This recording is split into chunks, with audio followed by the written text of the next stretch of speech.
বিহি ইব্রাহিম ওয়া মূসা ওয়া ঈসা আন আকিমুদ্দীন ওয়া লা তাতাফাররাকু ফীহি শারআ লাকুম মিনাদ-দীন। এই দিন তিনি তোমাদের জন্য সেই দিনই মনোনীত করেছেন যা হযরতে নূহ আলাইহিস সালাম এর উপরে তিনি ওসিয়ত করেছেন, যা ওসিয়ত করা হয়েছিল, নসিহত করা হয়েছিল হযরতে নূহ আলাইহিস সালামের প্রতি। তিনি মনোনীত করেছিলেন হযরত নূহ আলাইহিস সালামকে এই দ্বীনকে প্রচার করার জন্য, আর যার উপরে চলার জন্য হযরত ইব্রাহিম, হযরতে মূসা, হযরত ঈসাকে নির্দেশ করা হয়েছিল। তাদের সকলের শিক্ষাই ছিল একটা, যে আল্লাহ পাকের দ্বীনকে প্রতিষ্ঠা করো, আর এই ব্যাপারে কোন রকমই নিজেদের মধ্যে পার্থক্য, মতপার্থক্যের সৃষ্টি করো না। এখন কথাটা আরো ক্লিয়ার করে দেই। ইহদিনাস সিরাতাল মুস্তাকিম চাইছিলাম, আল্লাহ আমাদেরকে একটা সহজ রাস্তা দাও। সেই সহজ রাস্তা বলে দেওয়ার জন্য এসেছে কোরআন। সেই সহজ রাস্তা বলে দেওয়ার জন্য কি এসেছে? যারা বলেন কি? এই কোরআনে কারীম যদি প্রতিষ্ঠিত করা যায় সমাজে, রাষ্ট্রে, ব্যক্তিতে, পরিবারে, কোরআন যদি প্রতিষ্ঠিত করা যায়, তাহলেই মানুষেরা সহজ সরল পথ পাবে। নইলে সহজ সরল পথ পৃথিবীতে আর কারো কাছে নাই। যা আছে সবটা কার কাছে? কোরআনে কারীমের কাছে। এরপরে আমরা বলি সিরাতাল্লাযীনা আন'আমতা আলাইহিম গায়রিল মাগদুবি আলাইহিম ওয়ালাদ-দাল্লিন। রাস্তার থেকে মানুষেরা মাঠের ভিতরে নামার চেষ্টা করছেন, কিন্তু মানুষকে কষ্ট দেওয়া ছাড়া আর কিছুই হবে না। আমি অনুরোধ করছি, রাস্তা থেকে লোকেরা মাহফিলের ভেতরে ঢোকার চেষ্টা করবেন না। বিরাট রকমের ব্যাঘাত সৃষ্টি হবে। সকলে বসে বলুন, যিনি যে জায়গায় আছেন সেখানে বসুন, চাপ সৃষ্টি করবেন না, বসুন। আপনারা দাঁড়ালে আরো বিশৃঙ্খলার সৃষ্টি হবে। কোরআনের মাহফিল, খবরদার বেয়াদবি করবেন না, কেউ দাঁড়াবেন না। যারা দাঁড়িয়েছেন বসেন, আর জোরে সরে জিকির করেন লা ইলাহা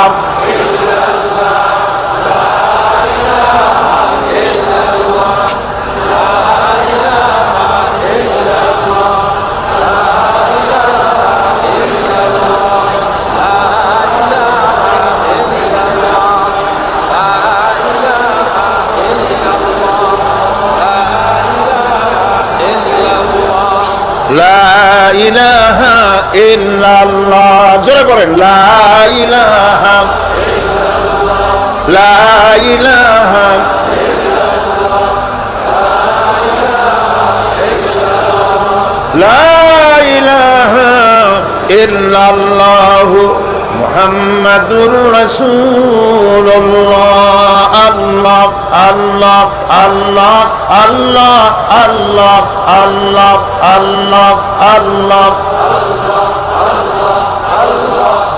আরো জোরে করেন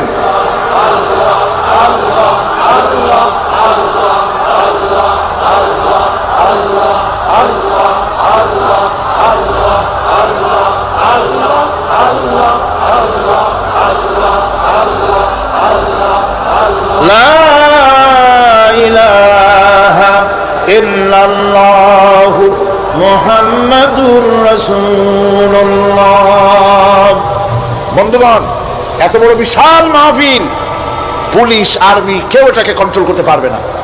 এটাকে কন্ট্রোল করার দায়িত্ব আল্লাহ পাকের। কার দায়িত্ব? আল্লাহর কাছে সাহায্য চাই। আল্লাহ পাক কোরআনের মাহফিল, কোরআন শোনার জন্য মানুষের কাছে সহজ করে দেওয়া জোরে কোন আমিন। প্রচন্ড রকমের মানুষের চাপ সৃষ্টি হয়েছে। আপনারা রাস্তা থেকে মানুষকে চাপাচাপি করবেন না, সবাই বসেন, হাঁটতে চেষ্টা করবেন না। এত বড় মাহফিল, আপনি হাঁটিয়া মানুষকে কষ্ট দিবেন না। যারা যেখানে দাঁড়াইছে সেখানে বসেন, বরকত হবে। হাঁটলে গুনাহ হবে, হাঁটবেন না। বন্ধুগণ, আমি আজ খুব লম্বা কথা বলবো না, কারণ মানুষের প্রচন্ড, অতীতের যে কোনো বছরের তুলনায় প্রচন্ড চাপ সৃষ্টি হয়েছে মানুষের। আমি কথা গোছায় আনতেছি। সিরাতাল মুস্তাকিম, এজন্য মডেল দরকার। কার অনুসরণ করব? আল্লাহ পাক শিখায় দিলেন সিরাতাল্লাযীনা আন'আমতা আলাইহিম। পড়েন সবাই, সিরাতাল্লাযীনা আন'আমতা আলাইহিম গায়রিল মাগদুবি আলাইহিম ওয়ালাদ-দাল্লিন। আয় আল্লাহ, অনুগ্রহপ্রাপ্ত দল, সেই রাস্তা, অনুগ্রহপ্রাপ্তদের রাস্তা চাই। তোমার মনোনীত ব্যক্তি, অনুগ্রহপ্রাপ্ত যারা, তাদের পথ অনুসরণ করতে চাই। এই অনুগ্রহপ্রাপ্ত দল কারা, সে কথা কোরআন শরীফে বলা হয়েছে। আল্লাহ রাব্বুল আলামিন বলেন, وَمَن يُطِعِ اللَّهَ وَالرَّسُولَ فَأُولَئِكَ مَعَ الَّذِينَ أَنْعَمَ اللَّهُ عَلَيْهِمْ مِنَ النَّبِيِّينَ وَالصِّدِّيقِينَ وَالشُّهَدَاءِ وَالصَّالِحِينَ وَحَسُنَ أُولَئِكَ رَفِيقًا। আর যে ব্যক্তি আল্লাহ এবং রাসূলের আনুগত্য স্বীকার করলো, নিঃসন্দেহে সে অনুগ্রহপ্রাপ্তদের সঙ্গী হলো। সেই অনুগ্রহপ্রাপ্ত কারা? নবীয়িন। 4 শ্রেণীর লোক। কয় শ্রেণী বলেন সবাই, কয় শ্রেণী? নবীয়িন, সিদ্দিকিন, শুহাদা, সালিহিন। এই 4 শ্রেণীর লোক হচ্ছে আল্লাহ পাকের অনুগ্রহপ্রাপ্ত লোক। আলহামদুলিল্লাহ, এরাই হলো অনুগ্রহপ্রাপ্ত দল। এখন নবী কারা? নবী হচ্ছেন যারা নাকি আল্লাহ পাকের কাছ থেকে ওহী প্রাপ্ত হয়েছেন, নিখিল মানুষের চিরন্তন শান্তি এবং কল্যাণের জন্য আল্লাহ পাকের নিকট থেকে সত্যের বিধান লাভ করেছেন। তারাই হচ্ছেন নবী, যারা আল্লাহ পাকের কাছ থেকে ওহী প্রাপ্ত হয়েছেন। আর নবীরা হচ্ছেন মাসুম, নবীরা হচ্ছে বেগুনাহ। নবীদের কোনো ভুল নাই, নবীদের কোনো গুনাহ নাই। সুবহানাল্লাহ। এই পৃথিবীর মধ্যে সুপার কোয়ালিটির মানুষ, সর্বশ্রেষ্ঠ মানুষ কারা? নবীরা। সর্বশ্রেষ্ঠ মানুষ কারা? এখানে আবার এক শ্রেণীর লোকেরা বলে যে নবীরে মানুষ কোয়া যাবে না। আছেন এমন লোক, নবীরে মানুষ কোয়া যাবে না। কেন? কেন? নবীর সম্মান কত। আচ্ছা, নবীরে মানুষ বলবো না তো বলবো নাকি? নবীরা কি ফেরেশতা? যদি ফেরেশতা বলি তাহলে কি নবীদের মর্যাদা বাড়ানো হলো? বলেন আপনারা, বাড়ানো হলো? তাহলে নবীদেরকে কি বলবো? তারা কি জেন? যদি জেন বলি তাহলে তাতে কি মর্যাদা বাড়বে? সবচাইতে মর্যাদা বেশি কার? মানুষের। সুতরাং এক শ্রেণীর লোকেরা খামোখাই আলেম নামধারী লোক, অথচ নবীকে মানুষ বলতে রাজি না। কোরআনে কারীম সাফ করে আল্লাহ পাক পরিষ্কার করে বলেছেন, قُلْ إِنَّمَا أَنَا بَشَرٌ مِثْلُكُمْ يُوحَى إِلَيَّ أَنَّمَا إِلَٰهُكُمْ إِلَٰهٌ وَاحِدٌ। নবী বলুন, আমি তোমাদের মতো মানুষ, আমার উপরে ওহী আসে। ইন্নামা আনা বাশারুম মিসলুকুম, তোমাদের মতো মানুষ। একটু ভালো করে বিষয়টা বোঝেন। আরো বলেছি আমি, আজকে আবার স্মরণ করায় দেই। আল্লাহ শিখাই দিচ্ছেন, বলুন আমি তোমাদের মতো মানুষ, ফেরেশতা নই, জিন নই, আমার কাছে ওহী আসে। পার্থক্য এখানে। তবে আরো পার্থক্য আছে, সেটা হচ্ছে আমরা হচ্ছি সাধারণ মানুষ, নবীরা হচ্ছেন অসাধারণ মানুষ। সুবহানাল্লাহ। আমরা হচ্ছি মানব, রাসূল আল্লাহর পয়গম্বররা হচ্ছেন মহামানব। কথা বুঝে আসছে? তার মানে হলো আমরা সাধারণ মানুষ। সাধারণ মানুষেরা গুনাহ করতে পারে, ভুল করতে পারে, সব রকমের গুনাহ করতে পারে। নবীরা কোনো গুনাহ করতে পারেন না। আল্লাহ পাক তাদের দিয়ে গুনাহ করান না। আল্লাহ পাক ফেরেশতা দিয়ে, আপন কুদরত দিয়ে নবীদেরকে হেফাজত করেন। সুবহানাল্লাহ। সুতরাং এই কথা বিশ্বাস করতে হবে, সমস্ত নবীরা হচ্ছেন মানুষ। নবীদের আদর্শই কেবলমাত্র আদর্শ, সেই আদর্শকেই গ্রহণ করতে হবে, তাকেই একমাত্র নেতা হিসাবে গ্রহণ করতে হবে। আমার নেতা বলতেও রাজি না। মুশকিল কি এক জায়গায়? কয় যে নেতা বলা যাবে না। কেন? কই যে ওই যে মানুষেরা বলে, স্লোগান দেয়, আমার নেতা, তোমার নেতা, অমুক তমুক, হ্যান ত্যান। তো এগুলির সাথে নবীরে মিশানো এটা ঠিক না। আচ্ছা, নবীরে নেতা কব না, কব নাকি? নবী কি হয় নেতা হবে, না হয় অনুসারী হবে, এর বাইরে তো কিছুই নাই। হয় ইমাম, না হয় মুক্তাদি। বাইরে কি? বাইরে তো নাই কিছু। সুতরাং নবী কি মুক্তাদি হবে? নবী কি অনুসারী হবে? নিশ্চয়ই হাজার বার নবী হচ্ছেন ইমাম, নবী হচ্ছেন নেতা। আমরা যখন আরবিতে বলি, ওনারা নিজেরাও আরবিতে বলেন, তখন কোনো আপত্তি হয় না। আল্লাহুম্মা সাল্লি আলা সাইয়্যিদিনা মুহাম্মদ। সাইয়েদানা মানে হচ্ছে আমাদের লিডার, আমাদের নেতা। সাইয়েদানা যখন বলে তখন আপত্তি করে না, কিন্তু আমাদের নেতা বললেই আপত্তি করেন। বাংলা ভাষা, বাংলাদেশি মানুষ হইয়া বাংলা ভাষার প্রতি গভীর জ্ঞান দেখলে দুঃখই হয়। বন্ধুগণ, মনে রাখতে হবে, নবী হচ্ছেন মাসুম, বেগুনাহ, এবং নেতা, আর মুহাম্মদ সাল্লাল্লাহু আলাইহি ওয়াসাল্লাম হচ্ছেন বিশ্ব নেতা, এতে কোনো সন্দেহ নাই। এই নবীর অনুসরণ করতে হবে। সিদ্দিকিন হচ্ছে সত্যকে যারা উদার, উন্মুক্ত, অকুণ্ঠ চিত্তে, দ্বিধাহীন ভাবে যারা গ্রহণ করেছে, এর বিপরীত যারা করেই নাই, তারাই হচ্ছেন সিদ্দিকিন। হযরতে, যেমন একটা দৃষ্টান্ত, হযরতে আবু বকর সিদ্দিক রাদিয়াল্লাহু তাআলা আনহু, মেরাজ থেকে হুজুর ফিরে এসেছেন সকালবেলায়, ফজরের নামাজ পড়ে বসেছেন কাবা শরীফে, তিনি বসে আছেন। তো তখন আবু জাহেল এসে বলছে, মুহাম্মদ সাল্লাল্লাহু আলাইহি ওয়াসাল্লাম, প্রত্যেক দিনই তো নতুন নতুন কথা কও, আজকে কোনো নতুন কথা আছে? হুজুর বলেন, হ্যাঁ নতুন কথা আছে। কি?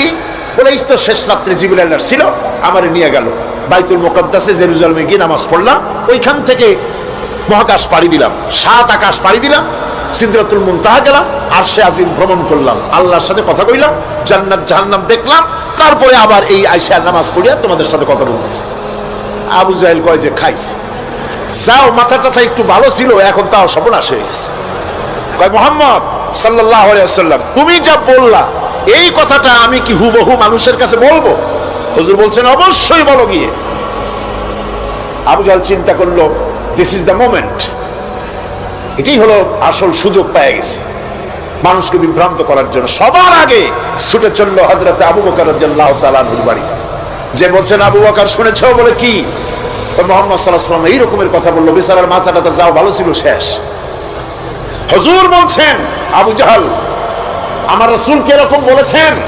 আবু জাহেল বলছে, আমার নিজ কানে শুনে আসলাম, এখনো তিনি সেখানে বসা।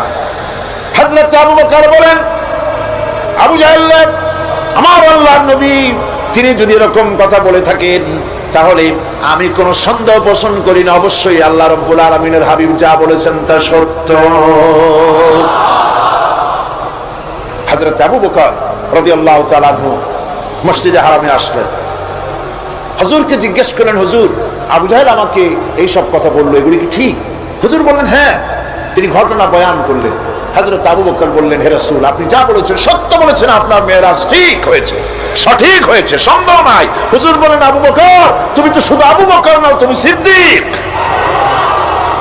সত্যকে যারা অকুণ্ঠ চিত্তে, অকুণ্ঠ চিত্তে, দ্বিধাহীন ভাবে যারা সত্যের সামনে মাথা নত করেছে, গ্রহণ করে নিয়েছে, দ্বিমত পোষণ করে নাই, কোন রকমের দুষ্ট বুদ্ধির আশ্রয় গ্রহণ করেনি, উল্টাপাল্টা করেনি, এই সমস্ত মানুষেরই হলো সিদ্দিক।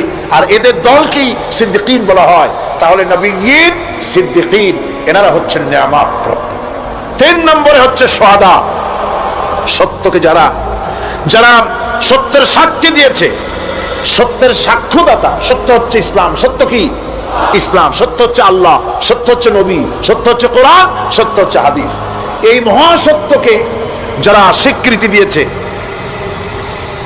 নিজেদের কথা দিয়ে, কাজ দিয়ে, ধন দিয়ে, সম্পদ দিয়ে, এমনকি নিজের জীবনটা এই রাস্তায় বিলিয়ে দিয়ে, মহাসত্যের চিরস্থায়ী সাক্ষী দিয়ে দুনিয়া থেকে যারা বিদায় হলেন, ওনারা হচ্ছেন শহীদ। আজ রাস্তাঘাটে শহীদ হয়, যার তার নামের আগে শহীদ বসায় দেয়। শহীদ এত সোজা জিনিস নয়। আল্লাহর রাস্তায়, ধর্মের জন্য, ইসলামের জন্য, আল্লাহর জন্য, কোরআনের জন্য, রাসূলের জন্য যারা জীবন দেন, তারাই হচ্ছে শহীদ। এই শহীদদের মর্যাদা আল্লাহ রাব্বুল আলামিন এত বেশি মর্যাদা দান করেছেন। শহীদদের মর্যাদা আল্লাহ পাক দিয়েছেন, কিয়ামতের দিন শহীদদের কোনো বিচার করা হবে না। আল্লাহ রাব্বুল আলামিন শহীদদেরকে বিনা বিচারে জান্নাত দিয়ে দিবেন। শহীদের বিশাল মর্যাদা, বিরাট মর্যাদা। এই শহীদ শাহাদাতের তামান্না প্রত্যেক মুসলমানের ভিতরে থাকতে হবে। হুজুর বলেছেন, শহীদি মওতের যন্ত্রণা পিঁপড়ায় কাটার যন্ত্রণার চাইতে বেশি কিছু নয়। শাহাদাত হচ্ছে এপারে মওত আর ওপারে আল্লাহর সঙ্গে দেখা হয়ে যাবে। শহীদি মওত হচ্ছে আল্লাহর সঙ্গে দেখা করার একটা সেতু বন্ধন, একটি সেতু, একটি ব্রিজ, একটা পুল, একটা সাঁকো। এপারে দুনিয়া, ওপারে আল্লাহ পাকের সঙ্গে দেখা হবে। সুবহানাল্লাহ। ভাইরা, ইসলামের জন্য যারা জীবন দিলেন, যারা শাহাদাত বরণ করলেন, তারা জাতির সম্মানের পাত্র। সেই সম্মান, সেই মর্যাদা আল্লাহ রাব্বুল আলামিন শহীদদের প্রদান করেছেন। হযরত আব্দুল্লাহ জুলবাজাদাইন, যার কথা বুখারীতে লেখা হয়েছে, সুবহানাল্লাহ। যুবক মানুষ ইসলাম কবুল করেছেন। ইসলাম কবুল করতে গিয়ে বাড়ি ঘর জায়গা জমি কিছুই ছিল না। ছোট্ট অবস্থায় বাবা মারা গেছে, চাচার ঘরে লালিত পালিত হচ্ছিলেন। এরপরে রাসূলের প্রতি ঈমান আনবেন, চাচার ভয়তে পারেন না। হুজুর হিজরত করলেন। আব্দুল্লাহ তার নাম ছিল আব্দুল উজ্জা। তিনি চলে গেলেন চাচার কাছে। চাচা গো, মুহাম্মদ সাল্লাল্লাহু আলাইহি ওয়াসাল্লাম আল্লাহর নবী, ব্যাপারে তোমার মত কি? তিনি বলেন, আমারও তো তাই মনে হয়। যদি তাই মনে হয় তার উপরে ঈমান আনবেন কিনা? চাচা বলে, না, কখনো ঈমান আনবো না।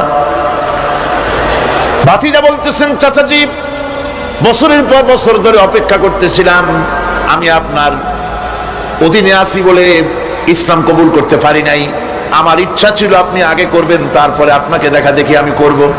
কিন্তু আপনি যখন ইসলাম কবুল করলেন না, আর করবেন না বলে যখন ঘোষণা দিলেন, আপনাকে উপস্থিত রেখে আমি ঘোষণা দিলাম, লা ইলাহা ইল্লাল্লাহু মুহাম্মাদুর রাসূলুল্লাহ।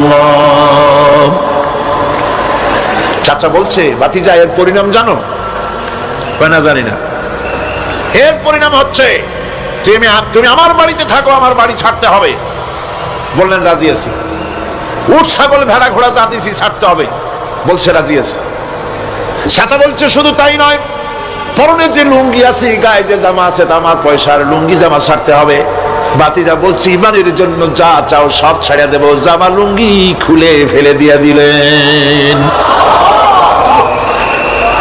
হাদিস। তিনি চলে গেলেন মায়ের কাছে। ওই অবস্থায় মা এই যুবক ছেলেকে উলঙ্গ অবস্থায় দেখে দুই হাত দিয়ে নিজের চোখ চেপে ধরেছেন। বাবা, তোমার এই অবস্থা কেন? ছেলে বলছেন, মা, ঈমান আনার কারণে আমার এই অবস্থা হয়েছে। মা বলে, বাবারে, কি চাও আমার কাছে? আব্দুল উজ্জা বলছে, মা, কিচ্ছু চাই না, একটুখানি কাপড় আমারে দাও, আমি বিশ্ব নবী মুহাম্মদ সাল্লাল্লাহু আলাইহি ওয়াসাল্লামের খেদমতে যেতে চাই। মায়ের কাছে পুরানা কম্বল ছিল, কম্বলটা তিনি দিয়ে দিলেন। হযরতে, এখনো তো সে মুসলমান হয়নি, ওই কম্বলটা ছিঁড়ে নিয়ে দুই টুকরা করে কম্বলটা পরলেন, আদাটা, তাতে করে হাঁটু ঢাকে না, আর একটা কোন রকম গায়ে দিলেন। এরপরে হেঁটে হেঁটে কষ্ট করে মদিনায় চলে গেলেন। মসজিদে নববীর ভিতরে ঢুকে দরজার কাছে বসা বিশ্বনবী জনাবে মুহাম্মদ রাসূলুল্লাহ সাল্লাল্লাহু আলাইহি ওয়াসাল্লাম মসজিদে নববীতে, যুবক, হাঁটুর উপরে কাপড়, মাথার চুল উস্কো খুস্কো চেহারা, ক্ষুধার্ত চেহারা। হুজুর জিজ্ঞেস করছেন, তুমি কে? তিনি বললেন, আমার নাম আব্দুল উজ্জা। তোমার এই অবস্থা কেন? তিনি বললেন, হুজুর, ঈমান আনার জন্য বাড়ি ঘর জায়গা জমিন উট বাছুর সব হারাইছি, এমনকি পরনের লুঙ্গিও আমার দেয় নাই, মায়ের কম্বলটা ছিঁড়িয়ে এনেছি। নবীজি আসহাবে সুফফার ভিতরে তাকে বসতে দিলেন, তাকে থাকতে দিলেন, আর বললেন, তারে কোরআন শরীফ শিখাবা। আব্দুল উজ্জাকে হুজুর বললেন, তোমার নাম উজ্জা নয়, তোমার নাম আব্দুল্লাহ। হাদিস শরীফে এসেছে, আল্লাহর কাছে দুইটা নাম বেশি প্রিয়, একটা হচ্ছে আব্দুল্লাহ, আর একটা হচ্ছে আব্দুর রহমান। মুসলমান হলেন। এরপরে আসহাবে সুফফার মধ্যে বসে আছেন, কোরআন শরীফ জোরে জোরে তেলাওয়াত করেন। আসহাবে সুফফা রাসূলের কাছে নালিশ করলেন, অভিযোগ করলেন, হুজুর, এই আব্দুল্লাহর কোরআন শরীফ এত জোরে পড়ে, তার চিল্লানির জ্বালায় আমরা বিশ্রাম করতে পারি না। নবীজি বললেন, সাহাবীরা, আব্দুল্লাহকে বেশি করে চিল্লাইতে দাও, বাধা দিও না, কারণ তার ঈমান বড় দামের ঈমান হয়েছে, ঈমান আনতে গিয়ে কিছু আনতে পারে নাই, তাকে বাধা দিও না, প্রাণ ভরে চিল্লাইতে দাও, জোরে জোরে পড়তে দাও। ইতিমধ্যে তাবুকের যুদ্ধের রণদামানা বেজে উঠেছে। রোমান সৈন্যরা হুজুরের সঙ্গে যুদ্ধ করবে, জিহাদ করবে, ইসলামকে পরাজিত করার জন্য তারা আক্রমণের প্রস্তুতি নিল।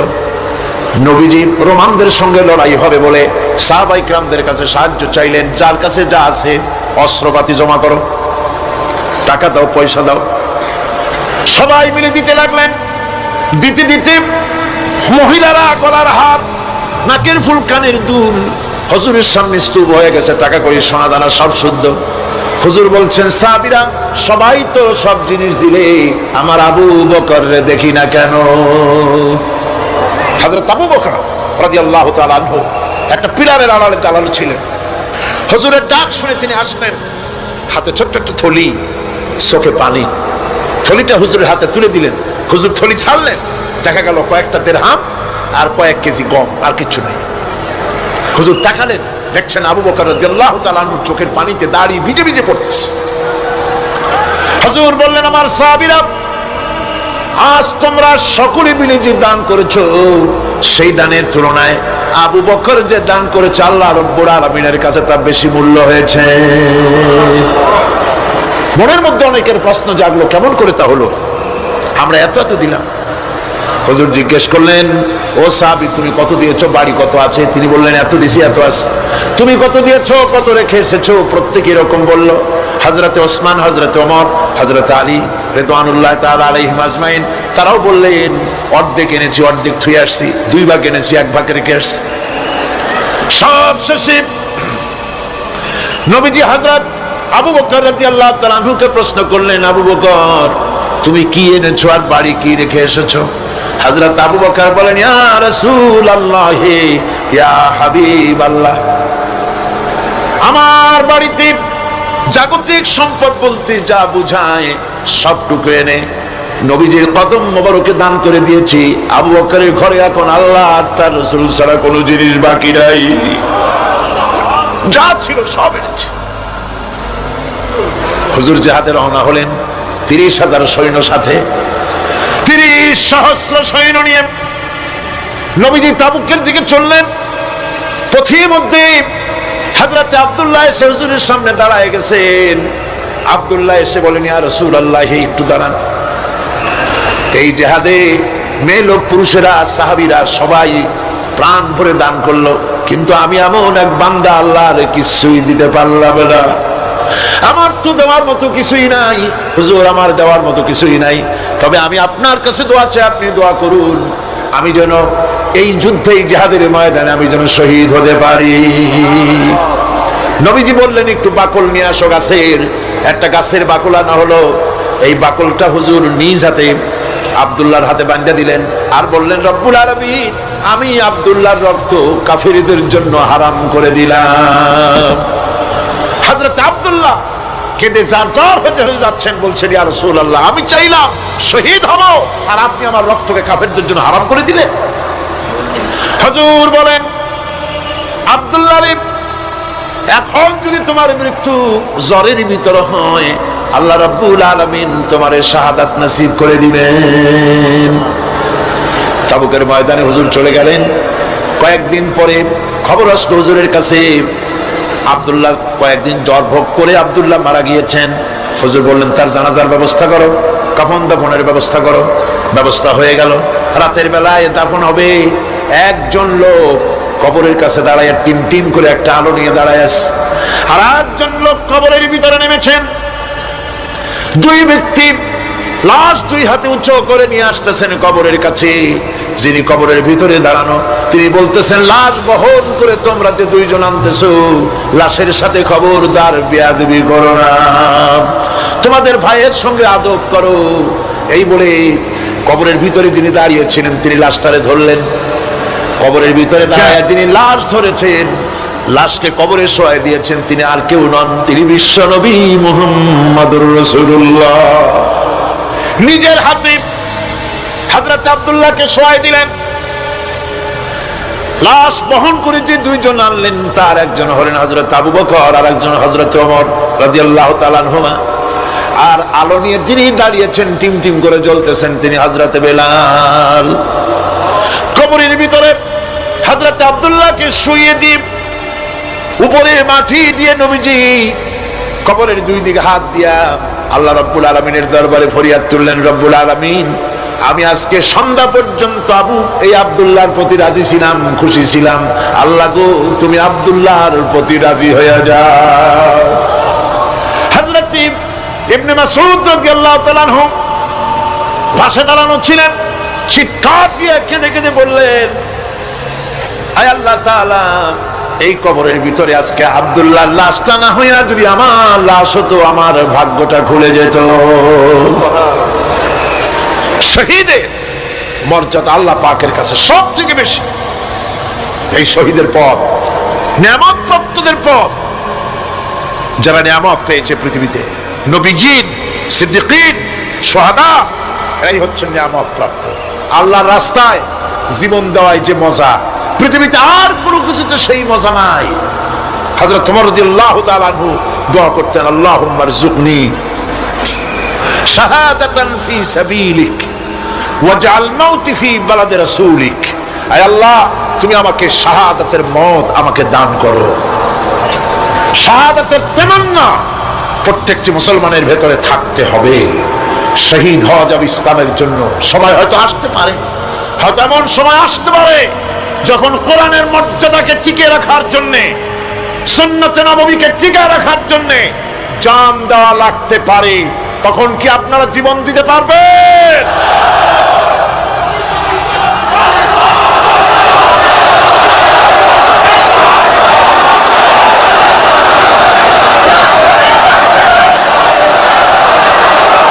এরপরে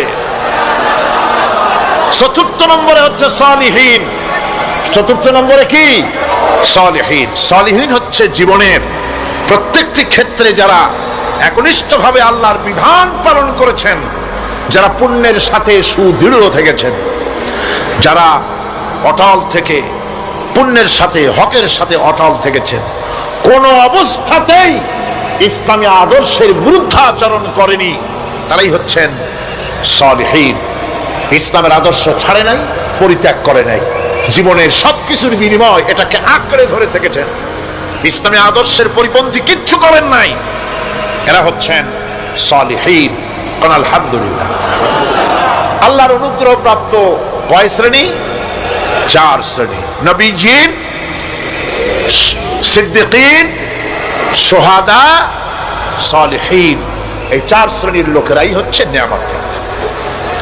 আমরা বলেছি, সিরাতাল্লাযীনা আন'আমতা আলাইহিম গায়রিল মাগদুবি আলাইহিম ওয়ালাদ-দাল্লিন। নিয়ামত প্রাপ্তদের পথ চাই, অনুগ্রহ প্রাপ্তদের পথ, আর অভিশপ্ত পথভ্রষ্টদের পথ আমরা চাই না। আমরা পরিহার করে চলবো, এটা একটু আদাও বটে। যারা অভিশপ্ত, যারা পথভ্রষ্ট, ওরা কারা? মাগদুব এবং দল্লিন।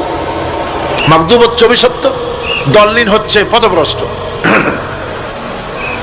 দুনিয়ার সমস্ত মুফাসসিরিন, মুহাদ্দিসিন সব একমত, মাগদুব হচ্ছে ইহুদিরা। মাগদুব কারা? বলেন না কারা? আর দল্লিন, অভিশপ্ত কারা? খ্রিস্টানেরা। বলেন কারা? একটুখানি জোরে সোরে দরুদ শরীফ পড়েন। সালাতুন ইয়া রাসূলুল্লাহ আলাইকুম, সালামুন ইয়া হাবিবাল্লাহ আলাইকুম। জোরে পড়েন।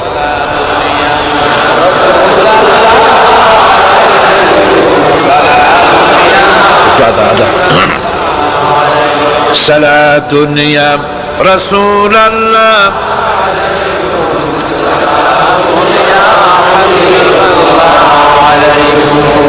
ভাইরা, ইহুদিদের অভিশপ্ত হওয়ার কারণটা কি? আল্লাহ রাব্বুল আলামিন বলেন, শোনো কারণ কি। وَضُرِبَتْ عَلَيْهِمُ الْمَسْكَنَةُ ذَلِكَ بِأَنَّهُمْ كَانُوا يَكْفُرُونَ بِآيَاتِ اللَّهِ وَيَقْتُلُونَ الْأَنْبِيَاءَ بِغَيْرِ حَقٍّ ذلك بما عصوا وكانوا يعتدون। তাদের উপর দারিদ্র এবং অসহায়তার অভিশাপ বর্ষিত হয়েছে। এর কারণ হলো তারা আল্লাহ পাকের আয়াতকে অস্বীকার করেছে। তারা অকারণে আল্লাহর নবীদেরকে হত্যা করেছে এবং প্রত্যেকটি ব্যাপারে আল্লাহর শরীয়তের সীমা লঙ্ঘন করেছে। যুরিবাত আলাইহিমুল যিল্লাতু ওয়াল মাসকানা ওয়া বাউ বিগাযাবিন মিনাল্লাহ। আল্লাহ পাক বলেছেন চিরকাল ইহুদিরা অভিশপ্ত, তাদের কোনো আবাসস্থল হবে না, সারা জীবন ঘুরে বেড়াবে। আপনারা বলবেন কই ঘুরে বেড়ায় না তো, তাদের তো জায়গা হইছে জেরুজালেমে, ইসরায়েলে, সেখানে তারা জায়গা করে নিয়েছে। তাহলে এটা কেমন হলো? এটা এইভাবে হয়েছে, ওখানে তাদেরকে প্রতিষ্ঠিত করেছে আমেরিকা, ঠিক কিনা? আল্লাহ পাক কোরআন শরীফের মধ্যে বলেছেন যদিও মানুষের সাহায্যে কোন জায়গায় তাদেরকে আল্লাহর ইচ্ছায় অথবা মানুষের সাহায্যে কোথাও যদি জায়গা হয়, অপমানের জীবন যাপন করতে হবে সারাটা জীবন কিয়ামত পর্যন্ত, দুঃখে দুঃখে মরতে হবে, দেশে দেশে ঘুরে বেড়াতে হবে ভিক্ষুকের মতো। সে অবস্থাই হয়েছে। আমেরিকা ওদের উপর থেকে হাত উঠায়নি। মধ্যপ্রাচ্যের আজকের 20 ফোড়া ইসরায়েল, আমেরিকা যদি তাদের রুবুবিয়াতে প্রতিপালনের হাতটা উঠায় নেয়, তাহলে আরব দেশে যত লোক আছে যুদ্ধ করা লাগবে না, এক পাশে গিয়ে পেশাব করলে ভাইসে আর লোহিত সাগরে চলে যাবে। সুতরাং এই ইহুদিদের পথ অনুসরণ করা যাবে না। ইহুদিরা অপরাধ করছিল কি? একটু আগেই বললাম, তারা আল্লাহর আয়াতকে অস্বীকার করেছে, তারা নবীদেরকে হত্যা করেছে, এটাই হলো তাদের অপরাধ। তারা শরীয়তের ব্যাপারে বাড়াবাড়ি করেছে। আর খ্রিস্টানরা, তাদের অপরাধ কি? তাদের অপরাধ হচ্ছে তারা আল্লাহর বিধানের উপরে তারাও বাড়াবাড়ি করেছে। তারা নিজেদের আল্লাহর বিধান বাদ দিয়ে নিজেদের মন গড়া জীবন যাপন শুরু করেছে। তারা ঈসা আলাইহিস সালামকে আল্লাহর ছেলে বানাইছে। তারা মদ খায়, তারা জিনা করে, তারা শুকর খায়। তাদের উপরে শরীয়তকে সম্পূর্ণ বুড়াঙ্গুল দেখায়া তারা মুশরিকের চাইতেও খারাপ হয়ে গিয়েছে, ঠিক কিনা? এরা হিন্দুরা কখনো বলে না যে আল্লাহর ছেলে মেয়ে আছে, বলে নাকি? কিন্তু ওরা আল্লাহর ছেলে বানাইছে, মেয়ে বানাইছে, বউ বানাইছে। নাউজুবিল্লাহ। আমেরিকায়, ইংল্যান্ডে, সেসব জায়গায় গির্জায় আজ আর খ্রিস্টান যাওয়ার লোক নাই। সপ্তাহে একদিন ইবাদত করে, সানডে। সেই সপ্তাহের একদিন ইবাদত করতে লোক পাওয়া যায় না। সেদিন তারা ফুর্তিনাট্টি করার জন্য বউ বাচ্চা নিয়ে, মদ টদ নিয়ে, সিবেচে গিয়ে কাপড় চোপড় ভাড়াইয়া যা খুশি তাই করে। তারা মসজিদে আসে না, কি বলে গির্জায় যায় না। ফলে আমার নিজের চোখে দেখেছি বহুত গির্জা এমন আছে যার সামনে লেখা আছে ফর সেল, বিক্রয়ের জন্য। এই সাইনবোর্ড যখন লাগায়, এলাকার মুসলমানেরা চান্দা তুলিয়া গির্জা কিনা সব সমানে মসজিদ বানাইতেছে। ইংল্যান্ডে আজ থেকে 100 বছর আগে মসজিদ ছিল মাত্র একটা। সেই গ্রেট ব্রিটেনে এখন মসজিদের সংখ্যা 7,000-এর উপরে। আলহামদুলিল্লাহ। সুতরাং এই খ্রিস্টান এবং ইহুদিদের পথ অনুসরণ করা যাবে না। কিন্তু তারপরেও আমরা অনুসরণ করছি না, করছি না? করছি। বিশ্বকবি, কবি সম্রাট আল্লামা ডক্টর ইকবাল রহমাতুল্লাহ আলাইহি সুন্দর করে বলেছেন, ওয়াদা মে হো তুম নসারা তু তামাদ্দুন মে হনুদ, ওয়াদা মে হো তুম নসারা তু তামাদ্দুন মে হনুদ, ये मुसलमान है जिन्हें देख के शर्माए यहूद। চাল চলনে হিন্দু তুমি, বেশভূষাতে খ্রিস্টান, মুসলমান এই যারে দেখে ইহুদ করে লজ্জা জ্ঞান। তুমি নাকি মুসলমান? কাপড় চোপড় দেখলে মনে হয় তুমি তো খ্রিস্টান। জামা কাপড়, তোমার অবস্থা দেখলে মনে হয় তুমি খ্রিস্টান। তোমার ওঠা বসা, বিয়ে শাদী, সংস্কৃতি দেখলে মনে হয় তুমি হিন্দু। আর তোমার লেনদেন দেখলে ইহুদিরা পর্যন্ত তোমাকে ঘৃণা করে। কথা ঠিক কিনা? কথা ঠিক কিনা? এই হলো মুসলমানদের অবস্থা। সুতরাং আল্লাহ পাক বলছেন ইহুদিদেরকে ছাড়তে হবে, খ্রিস্টানদের অনুকরণ ছাড়তে হবে। ইহুদি খ্রিস্টান সকলের অনুকরণ ছেড়ে দিয়ে নিয়ামত প্রাপ্ত ওই 4 শ্রেণীর লোকের অনুসরণ করতে হবে, তাহলেই খাঁটি মুসলমান হওয়া যাবে। বল আলহামদুলিল্লাহ। এই হলো সূরা ফাতিহা, যা গত আজকের দিন সহ 5 দিন আমরা আলোচনা করলাম। কোন আলহামদুলিল্লাহ। এখন এই সূরা ফাতিহাকে আমি আপনাদের পকেটে উঠাই দিতে চাই, যাতে করে মনে থাকে। 5 দিনের অনেক কথা এক জায়গায় করে দিলে মনে করতে সুবিধা হবে, ঠিক কিনা? মনে রাখতে সুবিধা হবে। সূরা ফাতিহা আয়াত কয়টা? এই 7টি আয়াতের 7টি শিক্ষা আছে। সূরা ফাতিহার শিক্ষা 1, সকল প্রশংসা কেবলমাত্র হাদিস শরীফে এসেছে। এটা মুদিহাল ফাসিকু ইহতাজ্জাতিল আরশ, যখন কোন ফাসিকের প্রশংসা করা হয়, যে ব্যক্তি নামাজ পড়ে না, রোজা করে না, দিন মানে না, ঈমান নাই, চরিত্র নাই, এমন লোককে যখন প্রশংসা করা হয়, আল্লাহ পাকের আরশ গোসায় থরথর করে কাঁপতে থাকে। সুতরাং সমস্ত প্রশংসা হবে কার? পার্লামেন্টে যখন বাজেট বক্তৃতা হলো, বাজেটের উপরে 39 ঘন্টা আলোচনার সুযোগ এলো।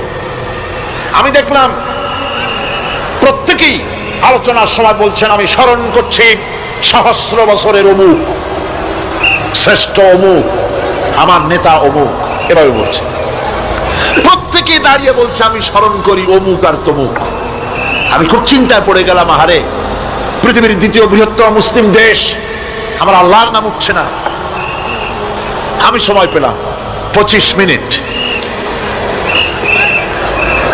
তথ্য মন্ত্রণালয়ের কলিজা তো পুঁটি মাছের মতো বড়, সেই জন্য আমার বক্তব্য তারা দেয় নাই।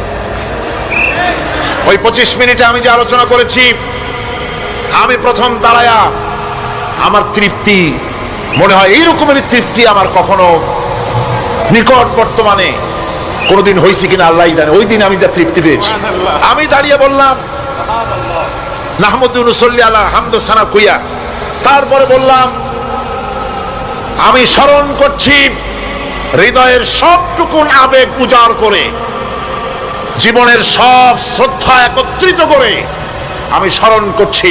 যখন বলছি দেখি 2 দিকের মানুষ হতচকিত হয়েছে, কার নাম করি? আমি বললাম আমি স্মরণ করছি বিশাল ওই আকাশের মালিক, বিস্তীর্ণ এই জমিনের মালিক, কুল কায়নাতের মালিক আমার আল্লাহ রাব্বুল আলামিনকে স্মরণ করছি।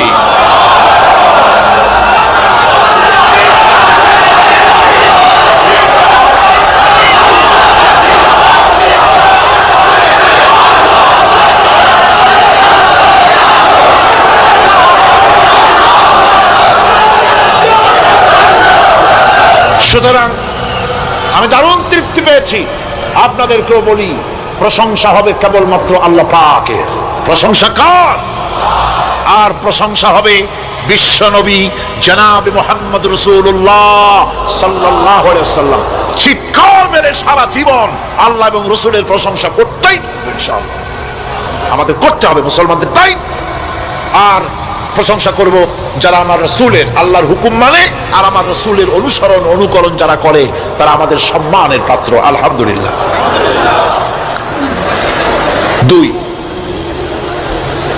শেষ বিচারের একমাত্র মালিক হচ্ছেন আল্লাহ পাক।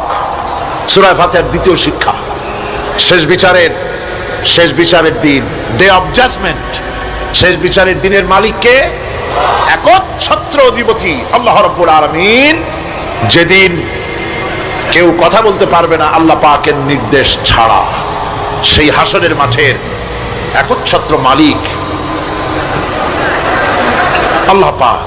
সুপ্রিম কোর্টের সুপ্রিম কোর্ট, সমস্ত জাস্টিসদের জাস্টিস হবেন আল্লাহ সুবহানাহু ওয়া তাআলা।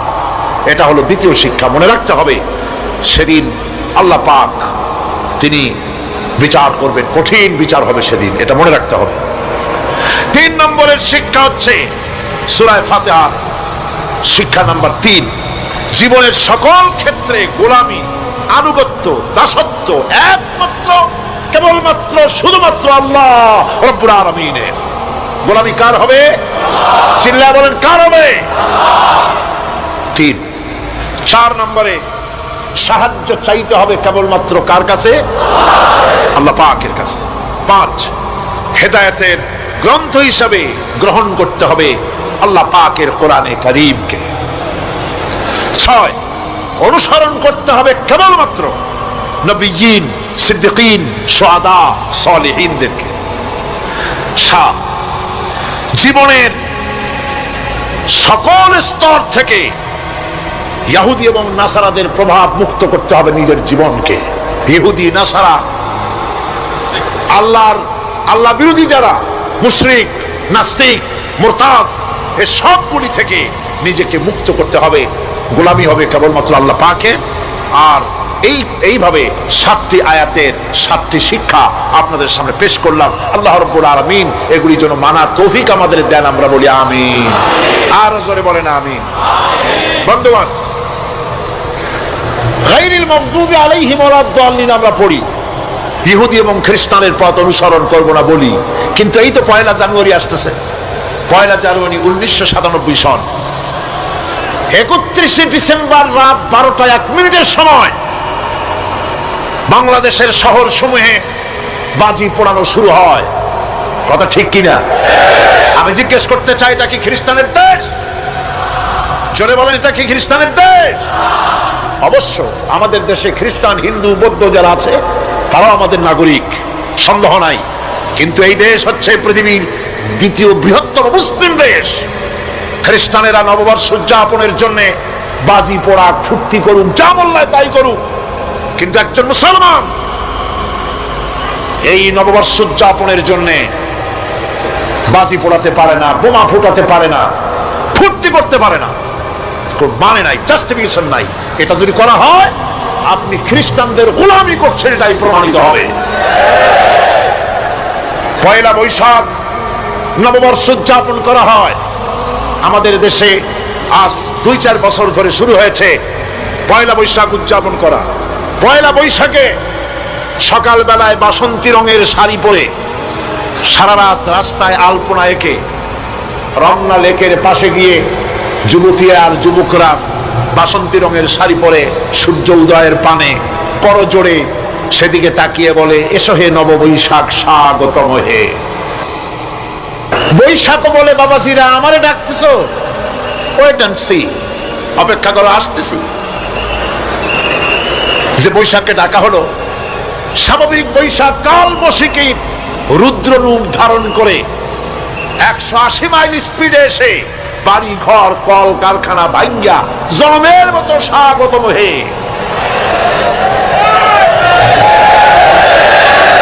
এরপর রাজনৈতিক নেতৃবৃন্দ এবং বুদ্ধিজীবী, ছাত্রছাত্রী, শিক্ষক, 1 শ্রেণীর শিক্ষক বৃন্দ মঙ্গল প্রদীপ জ্বালিয়ে দিনের সূচনা করেন। কুকুরের মুখোশ, গাধার মুখোশ, কুমিরের মুখোশ পরে মিছিল করেন। ঢোল আরো কি হাবিজাবি বাজাইয়া ফুর্তির চোটে সিটই পড়বে না খাড়া হয়ে থাকবে দিশা করতে পারে না। ঠিক কিনা কন? আমি জিজ্ঞেস করি, 1 বৈশাখের সাথে উদযাপন, নববর্ষ উদযাপনের সাথে মুখোশ পরার সম্পর্ক কি?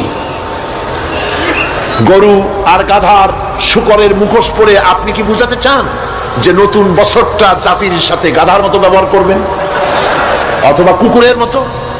নাউযুবিল্লাহি মিন যালিক। মুসলমানদের জন্য জায়েজ নাই, হারাম হারাম। বৈশাখের কোনো গুরুত্ব নাই। 1 বৈশাখ যদি কিছু করতেই হয়, ফজরের নামাজ পড়ে, দরুদ পড়ে, তেলাওয়াত করে আল্লাহর কাছে মুসলমানের দোয়া করা দরকার। আল্লাহ, বিগত বছরটা পার করেছি গুনাহ করে, নাফরমানি করে, আগামী বছর আমাদেরকে নেককার বানাও, নামাজি বানাও, চরিত্রবান বানাও, দিনদার বানাও। বছরটা দেশের জন্য, জাতির জন্য কল্যাণকর করে দাও। ভালো হইতো না? ভালো হইতো না? ভালো হতো। কিন্তু কপাল খারাপ, সংস্কৃতির নামে আসছে বেহায়াপনা। ভারতীয় উৎসব হয় বাংলাদেশে, ইন্ডিয়ান ফেস্টিভ্যাল।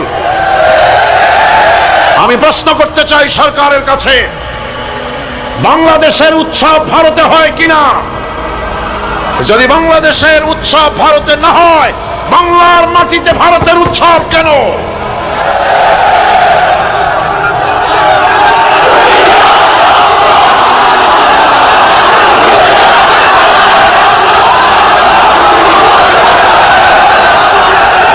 ভারতীয় সংস্কৃতি ভারতীয় সংস্কৃতি মুসলমানদের জন্য এইডসের চাইতেও মারাত্মক। ওই সংস্কৃতির সাথে আমাদের কোনো মিল নাই। তেল আর পানি কোনোদিন মিশবে না। আমাদের সংস্কৃতি সম্পূর্ণ আলাদা, ঈমান ভিত্তিক, তাওহীদ ভিত্তিক সংস্কৃতি আমাদের। যুবতী মেয়েদেরকে এনে প্রতিদিন সপ্তাহে সপ্তাহে ডজনকে ডজন শিল্পী আনা হচ্ছে আমাদের দেশে, গায়িকা, নর্তকী। আমাদের দেশের ভাবমূর্তিকে নষ্ট করা হয়েছে। গান বাজনার দিকে উঠে পড়ে লেগে গিয়েছে জাতি আজ। এই জাতির দুর্ভাগ্য কোথায় গিয়ে ঠেকবে আল্লাহ পাক জানেন। আমরা মুসলমান, আমাদের উন্নতি, আমাদের অরুজ, আমাদের জওয়াল, আমাদের উন্নতি আর আমাদের অবনতি কিসে হবে? বিশ্বকবি বলছেন, তুঝে বাতাও तकदीर उमम क्या है, हाँ तुझे बताओ तकदीर उमम क्या है, शमशीर सना अव्वल ताऊस और बाबागीर। এসো এ জাতির অগ্রগতি আর উন্নতির ইতিহাস তোমারে শোনাই। এ জাতির হাতে ততদিন ছিল তরবারি, এ জাতির হাতে ততদিন ছিল কোরআন। গোটা পৃথিবী তার পায়ের উপরে চুমা খেয়েছে। আর যেদিন কোরআনের পরিবর্তে জাতির হাতে এসেছে তানপুরা, বেহালা, ঢোল, সারিন্দা, নারিন্দা, সারেগামা, পাদানিসা, তখনই কপাল পুড়েছে জাতির।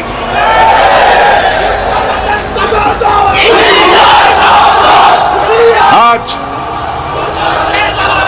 আমাদের দেশে স্বাধীনতার রজত জয়ন্তী উদযাপন হয়েছে শুধু গান আর গান, নাচ আর নাচ। সরকারের কোটি কোটি টাকা খরচ হয়েছে। স্বাধীনতার জন্য তো উৎসব করবই। স্বাধীনতা থাকলে আমরা থাকব, স্বাধীনতা না থাকলে আমরা গোলাম হয়ে যাব, ঠিক কিনা? কিন্তু আমার পদ্ধতি আলাদা, আমার ইসলামের পদ্ধতি আলাদা। আমরা হিন্দুর মতো, খ্রিস্টানের মতো নাচতে পারি না, গাইতে পারি না, ঢোল বাজাতে পারি না। বিজয় এলে কি করবেন আল্লাহ শিখাই দিয়েছেন। কে শিখিয়েছে? আল্লাহ রাব্বুল আলামিন বলেন, ইযা জাআ নাসরুল্লাহি ওয়াল ফাত ورأيت الناس يدخلون في دين الله أفواجا فسبح بحمد ربك واستغفر إنه كان توابا। আল্লাহর পক্ষ থেকে যখন বিজয় আসবে, অনবী বিজয় যখন আসবে আল্লাহর পক্ষ থেকে, তখন আপনি দেখতে পাবেন আল্লাহর পক্ষ থেকে মদদ, বিজয় যখন আসবে দলে দলে লোক ইসলামের মধ্যে প্রবেশ করবে। এই বিজয় দেখে আপনি কি করবেন? আপনার জন্য দায়িত্ব তখন ফাসাব্বিহ বিহামদি রাব্বিকা ওয়াস্তাগফির ইন্নাহু কানা তাওয়াবা। আপনি বেশি করে ইস্তেগফার করুন, বেশি করে তাসবিহ পড়ুন। রাসূল করিম সাল্লাল্লাহু আলাইহি ওয়াসাল্লাম এই সূরা নাযিল হওয়ার পর, ইসলামের চূড়ান্ত বিজয়ের মুহূর্তে এই সূরা যখন নাযিল হলো, রাসূল করিম সাল্লাল্লাহু আলাইহি ওয়াসাল্লাম হাদিস শরীফে এসেছে সারাক্ষণ বেশিরভাগ পড়তেন সুবহানাকা আল্লাহুম্মা ওয়া বিহামদিকা নাস্তাগফিরুকা ওয়া নাতুবু ইলাইক।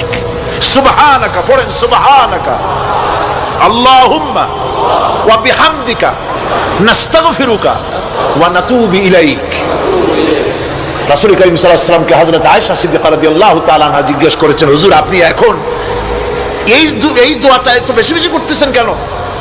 হুজুর বলেছেন, এটা আমাকে পড়তে বলা হয়েছে, আমাকে ইস্তেগফার করতে বলা হয়েছে, আমাকে তাসবিহ করতে বলা হয়েছে। অর্থাৎ বিজয়ে বিনয়ী হও। স্বাধীনতা দেন আল্লাহ, টিকায় রাখার মালিকও সে আল্লাহর প্রতি রুজু হতে হবে, মাথা নত করতে হবে। ঢোল বাজায় জাতির স্বাধীনতা রক্ষা করা যাবে না। গানকে নাটক করে ভারতীয় সংস্কৃতির উলঙ্গ বেহায়া নর্তকে এনে বাংলাদেশের স্বাধীনতা রক্ষা করা যাবে না। স্বাধীনতা রক্ষা করতে পারবে ইমানদার সাহসী সরকার। ইমানদার হতে হবে, সাহসী হতে হবে। স্পষ্ট করে ভারতকে জানিয়ে দিতে হবে, বাংলাদেশের বুকের উপর থেকে ট্রানজিট দেওয়া হবে না, হবে না, হবে না। আমাদের চট্টগ্রামের এই চট্টগ্রামের পোর্টকে থামুন, চট্টগ্রামের বীর চট্টলার পোর্টকে ভারতের জন্য মুক্ত হতে দেওয়া হবে না। এদেশের লক্ষ লক্ষ মানুষের জীবন যেতে পারে, ভারতকে ট্রানজিট দেব না। ভারতকে ট্রানজিট দেওয়ার অর্থ হল ভারতের সেনাবাহিনীকে বাংলাদেশকে ওয়েলকাম করা, ভারতের ডেঙ্গু জ্বর, তাদের এইডস রোগ বাংলাদেশে আমদানি করা, বাংলাদেশকে ভুটান সিকিমের মতো ভারতের গোলাম বানিয়ে দেওয়া।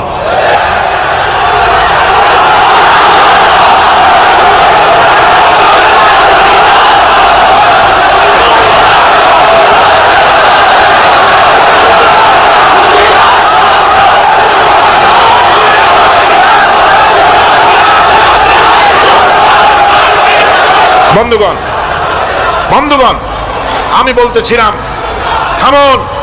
গায়রিল মাগদুবি আলাইহিম ওয়ালাদ-দাল্লিন, খ্রিস্টান, ইহুদি, হিন্দু, মুশরিক কার অনুসরণ করব না। অনুসরণ করব কয় শ্রেণীর? 4 শ্রেণীর। নবীয়িন, সিদ্দিকিন, শুহাদা, সালেহিন। কোন আলহামদুলিল্লাহ। এরপর আমরা মুসলমান, কিন্তু আমাদের বিবাহ অনুষ্ঠান যখন হয়, এই বিবাহ অনুষ্ঠানগুলি আমরা কি মুসলমানদের মতো করি?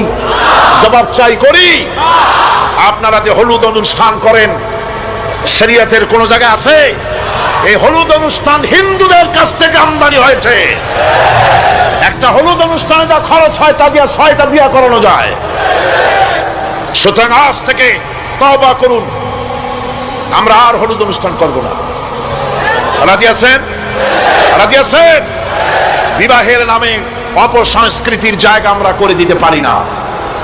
যৌতুক যেমন হারাম, গত মাহফিলে বলেছি, মনে আছে না? মনে আছে কিনা? যৌতুক যেমন হারাম। যৌতুক কি আপনারা নেবেন নাকি? মেয়েওয়ালাদের উপরে চাপ সৃষ্টি করবেন না, জায়েজ নাই। মেয়েওয়ালারা যদি ইচ্ছে করে কিছু দেয়, নিবেন। আমি তো আশা করেছিলাম যে সংসদ নেত্রী, প্রধানমন্ত্রী মহিলা, বিরোধী দলীয় নেত্রীও মহিলা, সুতরাং মহিলাদের উপরে তাদের দরদের খাতিরেই তারা যৌতুক বিল উত্থাপন করবেন, কিন্তু তারা করেন নাই। তাদের উচিত ছিল যৌতুককে ঝাঁটা মেরে বঙ্গোপসাগরে ফেলে দেওয়া, ওনারা তা করেন নাই।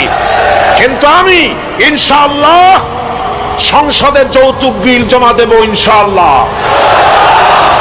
আমি একা অথবা আমরা 3 জন যাই হই, সংসদে আমি কখনো একাকিত্ব ফিল করি না, কারণ আল্লাহ রাব্বুল আলামিন আমার সাথে আছেন। এই যৌতুক বিরোধী বিল উত্থাপন করে যৌতুক বন্ধ করতে হবে। 2 নম্বরের কথা হচ্ছে, মেয়েওয়ালারা তারাও আবার একটা খারাপ কাজ শুরু করেছেন, সেটা হলো বেশি পরিমাণের মহারানা চাপায় দেওয়া। মহারানা এটা শরীয়ত কোনো বাঙ্গে টেঙ্গে দেয় নাই। ছেলেপক্ষ যদ্দূর দিতে পারে সেইটা মেয়েওয়ালাদের আন্দাজ থাকা উচিত। অহেতুক যৌতুক, অহেতুক মহারানা চাপায় দিবেন না। এটা একটি ট্র্যাডিশন হয়েছে। 5,55,515 টাকা 1 পয়সা, বাজে কাজ। 11 লক্ষ, হ্যাঁ, যদি ছেলেওয়ালা দেওয়ার মতো হয়, স্ত্রী দেন না, কোনো ক্ষতি নাই। আল্লাহ তো কোরআন শরীফে বলেছেন, তোমার বউরে যদি তুমি পাহাড় সমান সম্পদ দাও, কণা মাত্র ফিরাই নিও না। সুবহানাল্লাহ। আর মহারানার টাকাকে ফরজরূপী দায়িত্ব হিসাবে আদায় করে দাও। কাজে যে মহারানা আদায় হতে পারে এই রকমের মহারানা দেওয়া উচিত। অতিরিক্ত চাপাই দিতে পারবে না। কিয়ামতের দিন ওই পুরুষটাকে আল্লাহর দরবারে জিনাকারের কাতারে দাঁড়াতে হবে। আমাদের বিবাহ সম্পর্কে এই কথাটা বললাম, মনে রাখবেন, যৌতুক নিবেন না, আর অতিরিক্ত মহারানার বোঝাও চাপাই দিবেন না। তবে যা দিতে পারে সেই রকমই আপনারা দিবেন। এরপরে আর একটা জিনিস আমাদের দেশে চালু আছে, যা হিন্দু খ্রিস্টানদের সঙ্গে মিলে যায়, তা হচ্ছে কোন সম্মানিত লোক মারা গেল, তার জন্য নীরব হয়ে দাঁড়ায় থাকা। আমাদের পার্লামেন্টের একজন সদস্য মারা গেলেন, সংসদে প্রস্তাব উঠলো 1 মিনিট নীরব হয়ে দাঁড়ায় থাকে। আমি বললাম, স্পিকার সাহেব, 1 মিনিট দাঁড়ায় থাকলে যদি সওয়াব হয়, তো 1 মিনিট কেন, আসুন আমরা 25 মিনিট খাড়াই থাকি। আর যদি কোনো সওয়াবই না হয় তাহলে এই প্রহসন কেন? আমরা তো আমাদের মা বাপের কবরের কাছে গিয়া কোনোদিন ভূতের মতো খাড়াই থাকি না, সেখানে তো অবশ্যই আমরা দোয়া দুরূদ পড়ি, ঠিক কি না? বললাম স্পিকার সাহেব, আমার মাহফিল যদি হতো তা আমি বলতাম সূরা ফাতিহা পড়েন, ইখলাস পড়েন, দরুদ শরীফ পড়েন। এটা আপনার মাহফিল, এটার গার্ডিয়ান আপনি, এটার অভিভাবক আপনি। আপনি সকলকে বলেন সূরা ফাতিহা, সূরা ইখলাস পড়তে। মাননীয় সম্মানিত স্পিকার সাথে সাথে বললেন সকলকে আপনারা ফাতিহা পড়েন, ইখলাস পড়েন, দরুদ শরীফ পড়েন। আলহামদুলিল্লাহ, বললেন আলহামদুলিল্লাহ। আমরা চেষ্টা করছি সংসদের ভেতরে একটা গুণগত পরিবর্তন আনার জন্য। আল্লাহ যেন তৌফিক দান করুন, আমিন। ভাইরা আমার, সুতরাং এই সমস্ত হচ্ছে খ্রিস্টান ইহুদিদের কাস্টমস, তাদের ট্র্যাডিশন, এর সাথে আমাদের কোনো সম্পর্ক নাই। হিন্দুরা খ্রিস্টানেরা কেউ মরে গেলে পরে দাঁড়ায় থাকুক, শুয়ে থাকুক, যেমনি পারে তেমনি করুক, কিন্তু আমি তো মুসলমান, আমি কি জোরে বলেন, আমরা কি? ইসলাম যা এলাউ করে না আমরা তা করতে পারি না। এটা যেন আমাদের সকলের মনে থাকে। বন্ধুগণ, এরপরে আমি আরজ করতে চাই, আমি মোনাজাতের দিকে এগোচ্ছি। আমি বুঝতে পারছি মানুষের প্রচন্ড কষ্ট হচ্ছে, মা বোনদের, ভাইদের। এরপরে যে কথাটি আমি বলতে চাই সেটা হলো, বাংলাদেশ হচ্ছে ইসলামের ঘাঁটি, ইসলামের দুর্জয় ঘাঁটি। আমাদের এই দেশে আল্লাহর দ্বীন কায়েম করতে হবে, জমিন আল্লাহর। আমি জিজ্ঞেস করতে চাই, এই লক্ষ লক্ষ জনতার কাছে জমিন কার? আমি খুশি হইতে পারলাম না। আপনারা আল্লাহর নামটা কি জোরে নিছিলেন? গায়ে যত শক্তি আছে ওই শক্তি দিয়ে আল্লাহর নামটা নিছিলেন? যদি না নিয়ে থাকেন, সপ্ত শক্তি নিয়ে আপনারা বলেন জমিন কার? আরো জোরে বলতে হবে, জমিন কার? আকাশ কার? বাতাস কার? এ মানব গোষ্ঠী কার? আইন চলবে কার? সুতরাং আল্লাহর আইনের উল্টা ধর্ম নিরপেক্ষতাবাদ, জাতীয়তাবাদ, পুঁজিবাদ, সমাজতন্ত্র মানি না, মানি না, মানি না।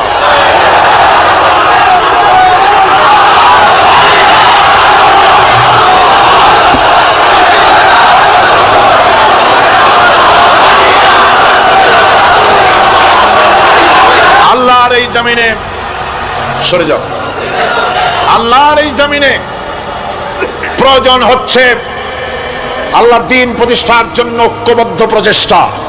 এজন্য চাই ওলামা মাশায়েখদের ঐক্য। কি চাই? ওলামা মাশায়েখদের ঐক্য চাই। কথা ঠিক কিনা? কিন্তু আমাদের দেশের এক শ্রেণীর ওলামা আছেন, তাদের প্রতি সম্পূর্ণ শ্রদ্ধা জানিয়ে বলছি, ওনারা বুঝতে পারেন না, ওনাদের অজান্তেই ওনাদেরকে নির্বাচনে খাড়া করে দেয় পয়সা দিয়া। হুজুর আপনার খরচ হবে না, যা লাগে দিয়ে দেব। আপনার মতো লোক যদি নির্বাচন না করে, আপনি যদি পার্লামেন্টে না যান, তো পার্লামেন্ট দিয়ে হবে কি? ওই হুজুর বোঝেন না যে আমি পার্লামেন্টে যাই করবো নাকি? ওখানে যাই পরিকার জানলার দরজা কয়টা গুনিয়েই খুলে দিতে পারবে না। ওনার জামানাত বাজেয়াপ্ত হবে, উনি তা নিজেও জানেন। তারপরেও ইসলামী আন্দোলনের একটা লোক যদি ফেল করানো যায়, সেজন্যই সম্পূর্ণ ইখলাসের সাথে উনি দাঁড়ায় যান। আর এই জন্যে পার্শ্ববর্তী দেশ থেকে কিছু লোক আসেন, তারা এসে এদেশের মুসলমান এবং উলামাদের মধ্যে অনৈক্য ঘটায় যান। তারা যত বড় আলেম হোক আর পীর নামের হোক, আমি তাদেরকে সাবধান হতে বলি, আপনার রাজনীতি আপনার দেশে করুন। আওলাদ রাসূলের নাম লাগাইয়া বাংলাদেশের রাজনীতিতে নাক গলাবেন না।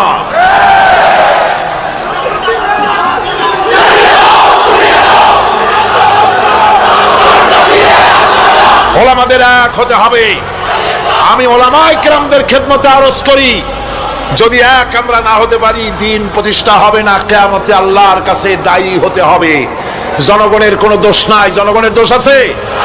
জনগণের দোষ আমি দেই না। বিশ্বাস করুন, যদি আল্লাহ না করুন এদেশে ইসলামী আদর্শ বাস্তবায়িত না হয়, ইসলামী স্টেট কায়েম না হয়, তাহলে কিয়ামতের দিন আলেম, ওলামা, পীরেরা জনগণের চাইতে সবচাইতে বড় আসামি হবে কিয়ামতে।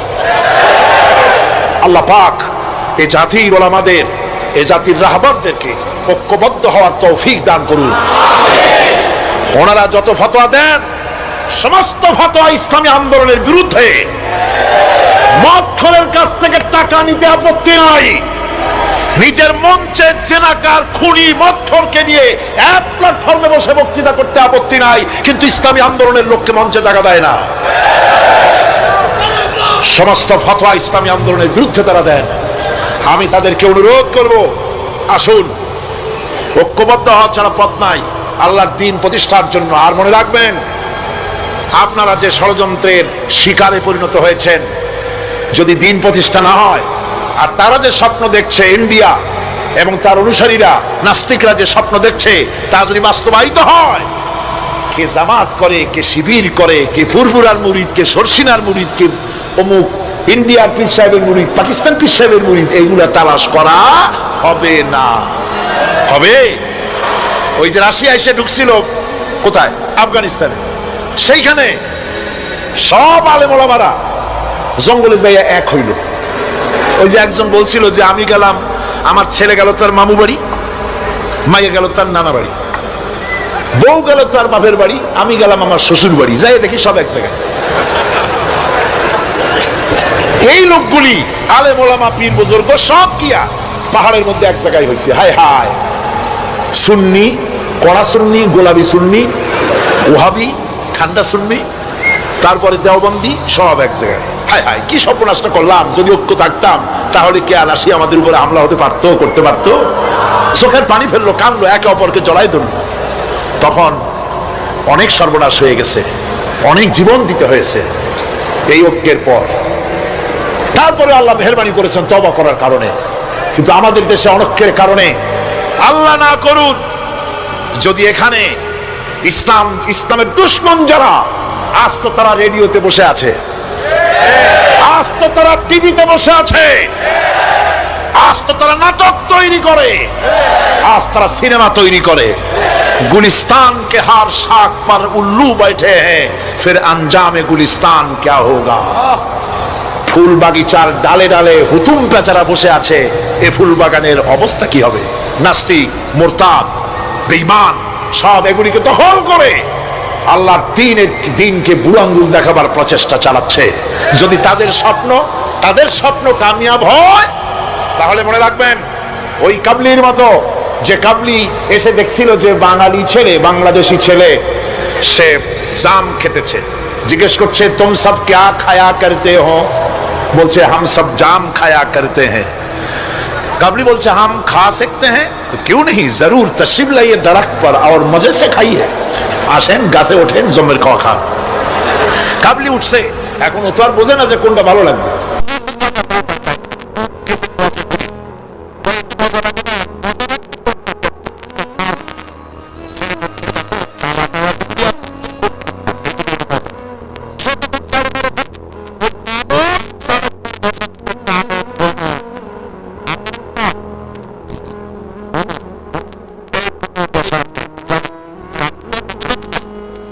শুদ্ধা ধরছে, কাবলির হাতের মধ্যে ভ্রমর পড়ছে। এখন কাবলির হাত তো বোঝেন সাগর কলার মতো আঙ্গুল, ওর ভিতরে ভ্রমর পড়ে ভোঁ ভোঁ করছে। কাবলি বলছে ভোঁ করো, ভাঁ করো, छोड़ेगा नहीं, কালে কালে जितने पाएंगे सब खा छोड़ेंगे। কালো পাইলি হয়েছে। সুতরাং ইসলাম বিরোধীরা যদি সুযোগ পেয়ে যায়, দেওবন্দি মাদ্রাসায় কে পাশ করেছো, পটিয়াকে, হাটাজারিকে, ফুরফুরাকে, সরসিনাকে, দেওবন্দিকে, আলিয়াকে দেখা হবে না, পাইকারি দরে তারই টুপি ধরে ধরে হত্যা করা হবে।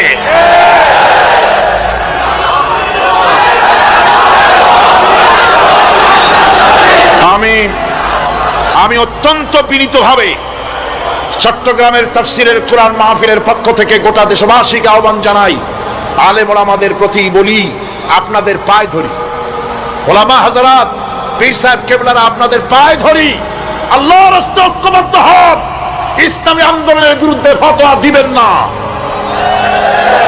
এটি আত্মঘাতী কাজ। নিজেদের সর্বনাশ নিজেরা করছেন, নিজেদের পায়ে নিজেরা কুড়াল মারতেছেন। এরপরে আমি যুবকদের জন্য বলবো, যুবকরা, তোমরা যারা মাহফিলে এসেছো, মাহফিলের যুবকরাই বেশি আসে, আলহামদুলিল্লাহ। এই জন্য মাহফিলে লোক ঠেকাবার জন্য কত যে চেষ্টা, তাদের চেষ্টার কোনো অবধি নাই। এই আমার বিরুদ্ধে 1989-90 দুইটা বছর যা জ্বালানো হয়েছে, যেখানে যাই, আমি যাওয়ার আগেই হযরত হরতাল শরীফ আইসা আজি, 144 ধারা হাজির। তো মাহবুদের মেহেরবানি, জনগণ কোরআনের পাগল। বাংলাদেশের জনগণ যেখানে 144 দিয়েছে সরকার, জনগণ সেখানে 288 বানাই দিছে।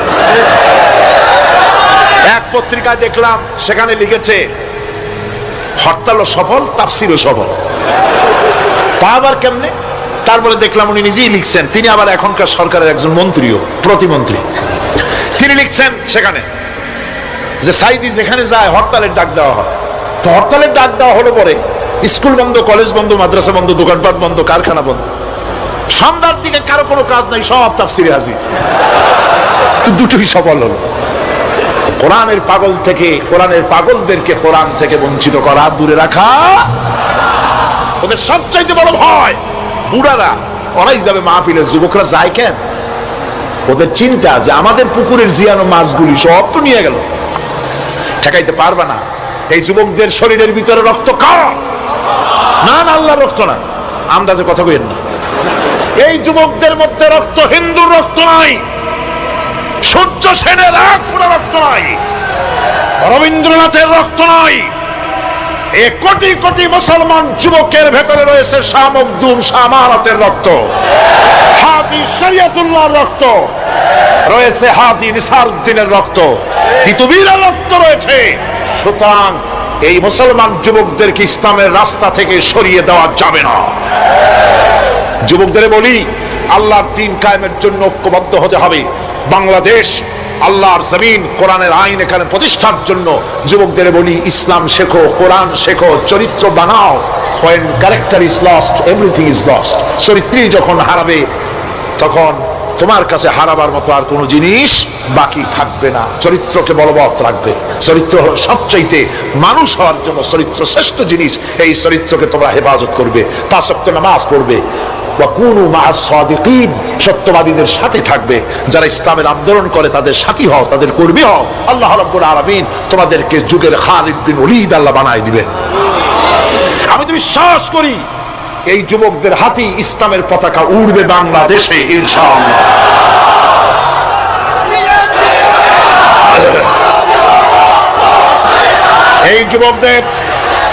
এই যুবকদের কথাই আল্লাহ পাকের নবী বলেছেন। নবীজি বলেছেন, কিয়ামতের দিন যেদিন কোনো ছায়া থাকবে না, আল্লাহর আরশ ব্যতীত আরশের ছায়া ছাড়া কোনো ছায়া থাকবে না, ওই দিন আরশের নিচে 7 শ্রেণীর লোকেরা জায়গা পাবে। ওর ভিতরে হবে এক শ্রেণী হবে ওয়াশাবুন নাশা ফি ইবাদাতিল্লাহ, ওই সব যুবক যারা রাত কাটিয়েছে আল্লাহর ইবাদত করে, চোখের পানি ফেলেছে, তাদের জন্য জান্নাত যুবকদের জন্য। আমি আগেও বলেছি, বুড়োরা কেউ ভেস্তে যাবে না, চিন্তা করে কোনো লাভ নাই। কালো মানুষ আর বুড়া মানুষ ভেস্তে যাবে না, কোন মৌলভী সাহেবের ফতোয়া নয়, স্বয়ং রাসূলুল্লাহ বলছেন।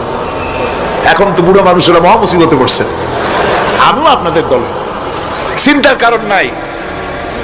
রাসূলুল্লাহ বলেছেন, বুড়া কালো মানুষ কান্দো না, কান্দার কোনো দরকার নাই। তুমি যখন ভেস্তে যাবে তুমি বুড়ো থাকবে না, আল্লাহ জওয়ান বানাই দিবেন। কালো মানুষ কালো থাকবে না, জান্নাতে যাওয়ার সময় আল্লাহ পাক পূর্ণিমার চাঁদের চাইতেও সুন্দর বানাই দিবেন। সুতরাং যুবকেরা, বেহেশত তোমাদের জন্য, এই বেহেশতের জন্য তৈরি হও, জান্নাতে যাওয়ার জন্য তৈরি হও। এই দুনিয়ার নারী, বাড়ি, গাড়ি তুচ্ছ আল্লাহর জান্নাতের সামনে। সাহাবায়ে কেরাম জীবন দিয়েছেন জান্নাতের আশায়। সেই জান্নাতের আশা, জাহান্নামের ভয় আর জান্নাতে যাওয়ার লোভ প্রত্যেকটি যুবকের রক্তের ফোঁটায় ফোঁটায় আল্লাহ ঢুকাই দিক। যুবতী মেয়েদেরকে বলবো, ছাত্রী যারা এসেছেন মহিলাদের মধ্যে, এদেশে ইসলামী ছাত্রী সংস্থা নামে একটি সংস্থা আছে, মেয়েদেরকে দ্বীন শিখায় তারা।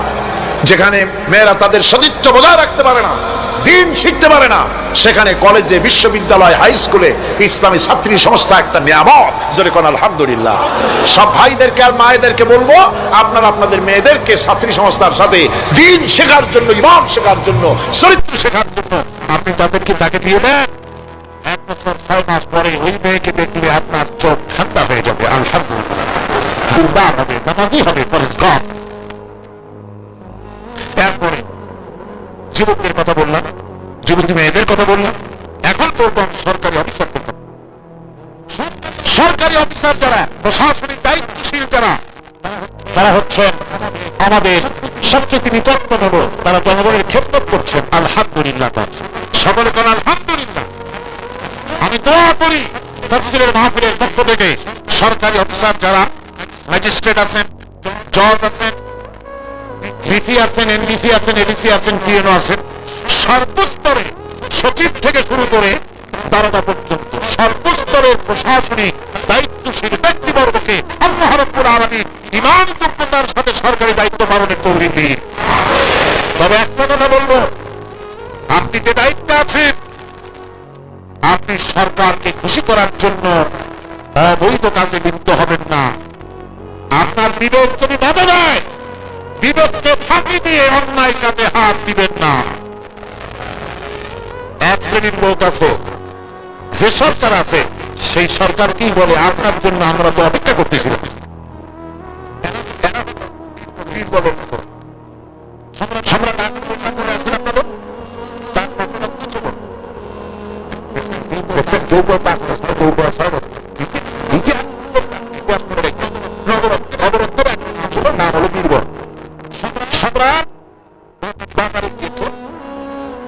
সরকারি দেখতে গিয়ে বেতন চোখে পড়েছে, বেতন দেখে খুব লক্ষ্য করে দেখছে। বীরবল বলছে জাহানার খুব পছন্দ না, কোরআন দেখতে খুবই সুন্দর। বীরবল বলছে জাহানায় এই যে এটার নাম হচ্ছে বাবু, এটা তুমি ভর্তা করে খান, আপনার মাথা কখন উঠবে। এটা যদি ভাজি করে খান, আপনার স্বাস্থ্য ক্রমেই ভালো হবে। এটা যদি আপনি তরকারি মাছের সাথে মিলিয়ে খান, আপনার রাজত্ব আরো দুবার। এইরকম অনেক প্রতিবাদ করে। তারপরে ঠিক আছে, কেন যদি কেনা হল রান্না হল, জন্মের খাওয়া খাইব, জন্মের খাওয়া খাইতে চা হয় টয়লেট রিজার্ভ, মেজাজ খারাপ, সামরাত। বীরবল এসে দেখে মেজাজ স্টক হয়ে আছে, বাচ্চা যা মানে কি হচ্ছে, তুমি কি তরকারি প্রতিবাদ বয়ান করলে আমার সন্তানের বেলায় হুজুর তরকারি নাকি, ওটা না বুঝবি না, এটা খাইতে পারে কাঁঠাও হয়, কাঁচা হয়, একটু না হয়, নিউমোনিয়া হয়, এটা খাইতে পারে কত রোগ মারা গেছে, কালের অবসর হইয়া, এটা কি তরকারি? আর তরকার সর্বনাশ। আমার তো তাদের মতো সারি গেছে, তোমার এই বক্তব্য শুনতে বলে কিরকম কাউকে যেগুলোর এত হুজুরত বর্ণনা করলে, আর আজকে যেগুলো এত উৎসাহ হচ্ছে তুমি বীরবল বলছে জাহাপানা কিছু মনে দিবেন না, আমি তো ব্যক্তির চাকরি করি না, আমি তো জাহাপানার চাকরি করি। কারণ আপনি বলেছেন নতুন দেখতে সুন্দর, আমার প্রতি নতুন সুন্দর বয়ান করেছেন। আপনি বলছেন নতুন খারাপ, আর আমি কি খারাপ, খারাপ তো ভালো করে আমার কল্যাণে হারাবো না। আমার দেশে সচিব থেকে শুরু করে সর্বস্তরের অভিযোগরা বলব, সরকারকে ক্ষতি করার জন্য ইসলামের বিরুদ্ধে পদক্ষেপ দিবেন না। ইসলামের পক্ষে এই কথা কখনো বলে যাবেন না। আল্লাহ রাব্বুল আলামিন আপনাদেরকে সিংহের মতো, আপনাদেরকে ব্যাঘ্রের মতো ঈমান মজবুতির সঙ্গে, ঈমানের দায়িত্বের সাথে সরকারি দায়িত্ব পালনের তৌফিক আমার আল্লাহ বলে দান করে দোয়া করি। এরপরে বলবো আমার মা বোনদের কথা, যারা কষ্ট করে এসেছেন। আমরা মোনাজাতের দিকে ক্রমে এগিয়ে যাচ্ছি, বক্তব্য শেষ পর্যায়ে এসেছি। মা বোন, আমাদের বোনেরা, আমাদের মায়েরা আমাদের কাছে সবচেয়ে সম্মানের পাত্রী। কোন আলহামদুলিল্লাহ। আসতে বললেন কেন?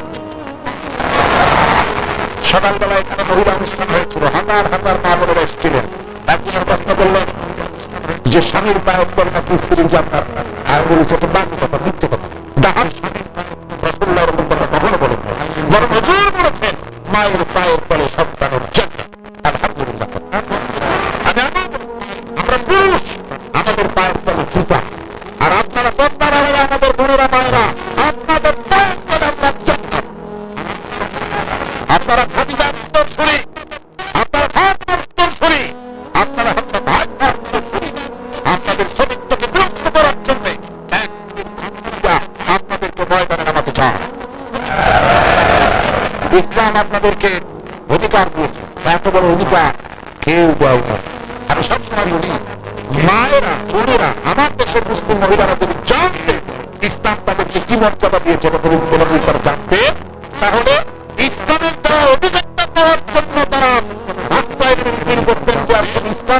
মর্যাদা দিয়েছে সেইটা পুরো আর কিচ্ছু চাই না। ওদের ফেরত দাও। মা বোনেরা, ইসলাম প্রতিষ্ঠিত হলে পরে বাংলাদেশে যদি ইসলাম কায়েম হয়, আপনাদের চাকরি, শিক্ষা, ব্যবসা, আপনাদের সবটা ইসলাম সংরক্ষণ করবে। অর্ধেক জনশক্তি নারী, আমাদেরকে অবহেলা কেউ করতে পারবে না। রাসূলুল্লাহ করেন নাই, আমরা করেন নাই। রাসূলের মসজিদে আল্লাহ নবী নিজে মহিলাদের জন্য জায়গা করে দিয়েছেন। আর মসজিদে নববীতে বাবুল নিসা, মহিলাদের জন্য আলাদা দরজা আছে। আলহামদুলিল্লাহ, আলহামদুলিল্লাহ। আমার মা বোনেরা, রাসূলুল্লাহ সাল্লাল্লাহু আলাইহি ওয়াসাল্লামের সব ছেলেরা, ছেলে মারা গেলেন, বেঁচে ছিলেন সব মেয়েরা। এমন একটা হাদিস খুঁজে পাওয়া যাবে না যে আল্লাহ নবী দোয়া করে বলেছিলেন, আল্লাহ ছেলে মরে গেল, আমার একটা ছেলে না। মেয়েতেই সন্তুষ্ট ছিল। আমার হুজুর বলেছেন, বিদেশে যাবে, বাজারে যাবে, কিছু না কিছু উপহার সামগ্রী বাড়ি কিনে নিয়ে যাবো। আর ঘরের মধ্যে ঢুকে প্রথমেই দিবে মেয়েকে দিয়ে দেওয়া শুরু করবে। প্রথমে কারো দিবা, মনে রাখবেন আপনারাও, প্রথমে মেয়েকে দিবেন, প্রথমে মেয়েকে দিবেন, মেয়েকে দন্ত করবেন। তবে কতগুলো পুরুষ আছে বারবার মেয়ে হয় দেখে মুখটা কালো হয়ে বউকে তারা করতে পারে। মেয়ে নিয়ামত, মেয়ে কি নিয়ামত, মেয়েদেরকে সম্মান, মেয়েদেরকে সম্মান। পত্রপত্রিকায় দেখি স্কুল যখন ছুটি হবে, ছুটি হবে যখন বা ক্লাস শুরু হবে, যখন রাস্তার পাশে এক শ্রেণীর বখাটের ছেলেরা গিয়ে দাঁড়ায় থাকে, শীষ দেয়, বাজে কথা বলে। আশ্চর্য কথা, তুমি কি তোমার এক মায়ের পেটে আসনি? তোমার মা নাই, তোমার বোন নাই, তুমি অন্য মেয়েদের দিকে তাকায় তাকে উত্তক্ত করো, তোমার লজ্জা করে না? ইসলামী গভর্নমেন্ট যদি আসে, কারো বাবার ক্ষমতা নাই মেয়ে লোকের দিকে চোখ তুলে অন্যায় ভাবে তাকায়। আর এসিড মারে, কোন শাস্তি হয় না। ইসলামী গভর্নমেন্ট আসলে বলে এসিড মারা তো দূরের কথা, শীষ কেউ দিতে পারবে না, উত্তক্ত করতে পারবে না। মা বোনেরা, আপনাদের অস্তিত্বের জন্য, আপনাদের সতীত্বের জন্য, আপনাদের অধিকার প্রতিষ্ঠার জন্য ইসলামের চাইতে গ্যারান্টি আর কোথাও নাই। সবটা গ্যারান্টি কোথায় আছে? ইসলাম।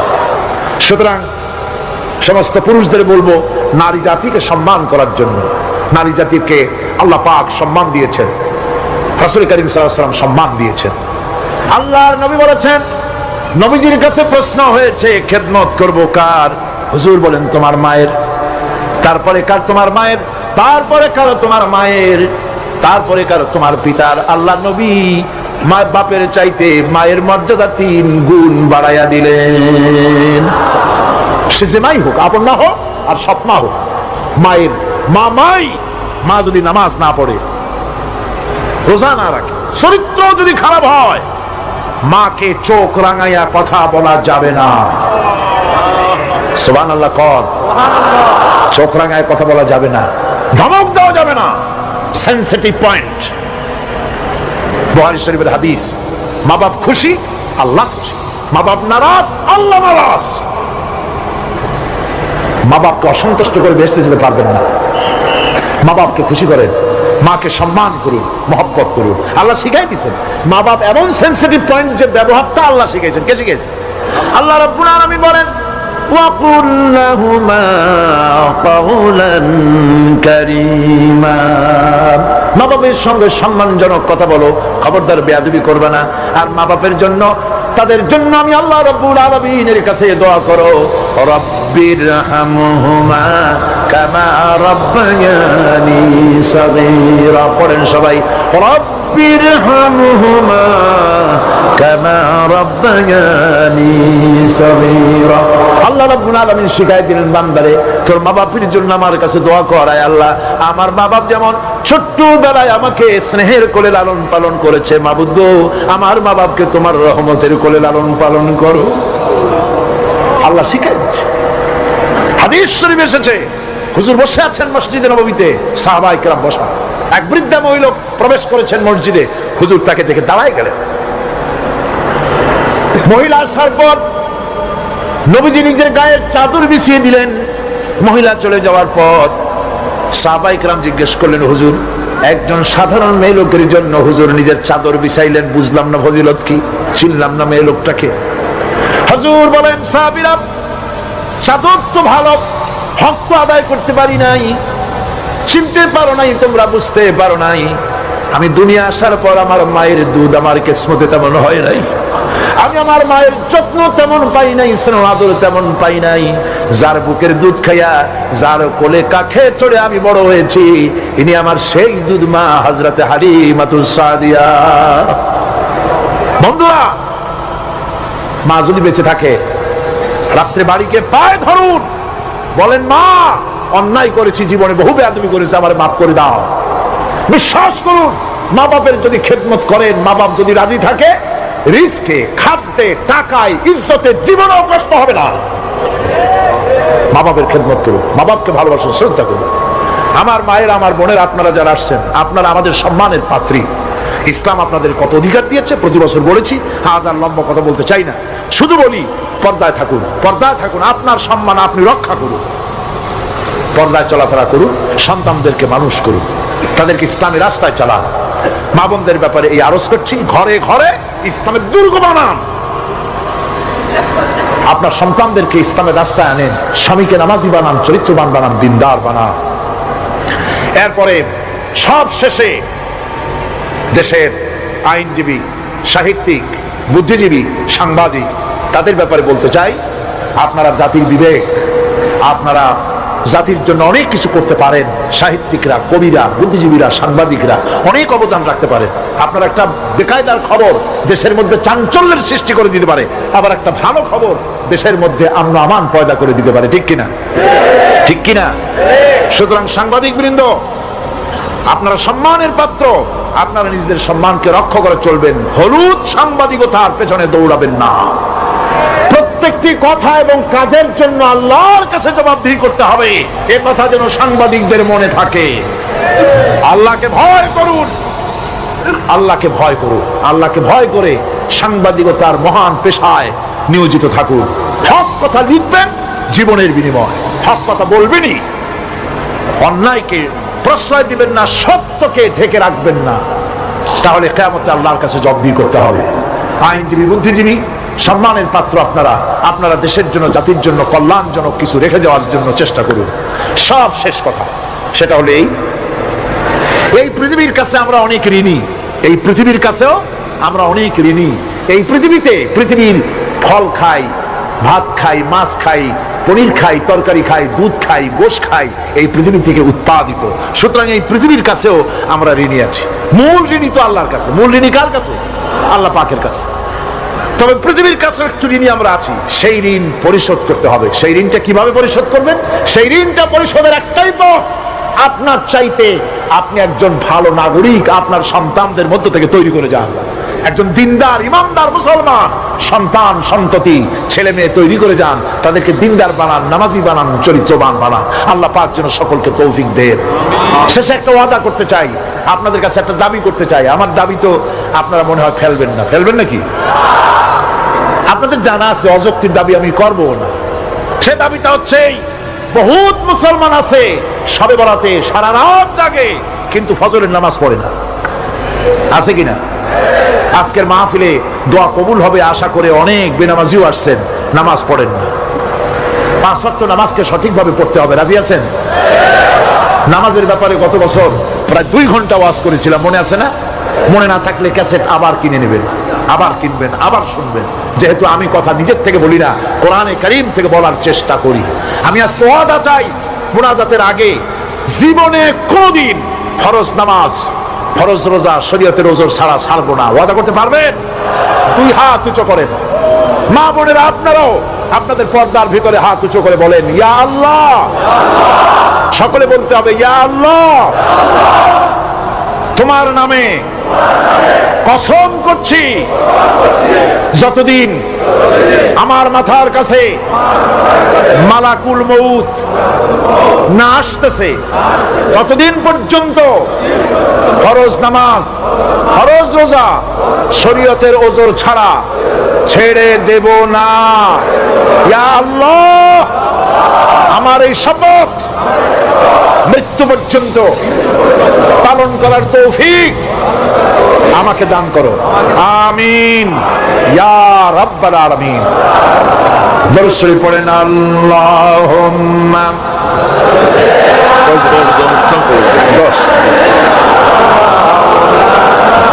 আপনি বলে দিন। জি জি জি, ঠিক আছে। আজকে এই মঞ্চে 10 জন ইসলাম কবুল করার জন্য হাজির হয়ে গেছেন।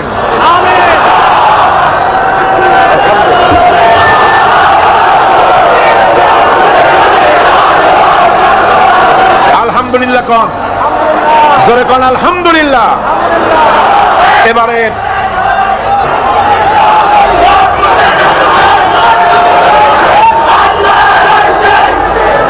এবারে ওনাদেরকে মুসলমান ইসলাম কবুল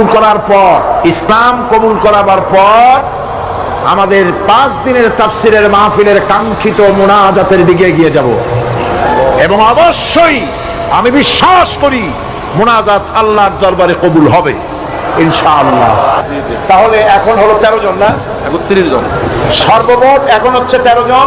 প্রথম দিন এবং মাঝে চতুর্থ দিনে একজন, এই সব মিলাইয়া 39 নয়, সব মিলিয়ে এবারে তাফসিরের মাহফিলে 31 জন ইসলাম কবুল করলেন। আলহামদুলিল্লাহ।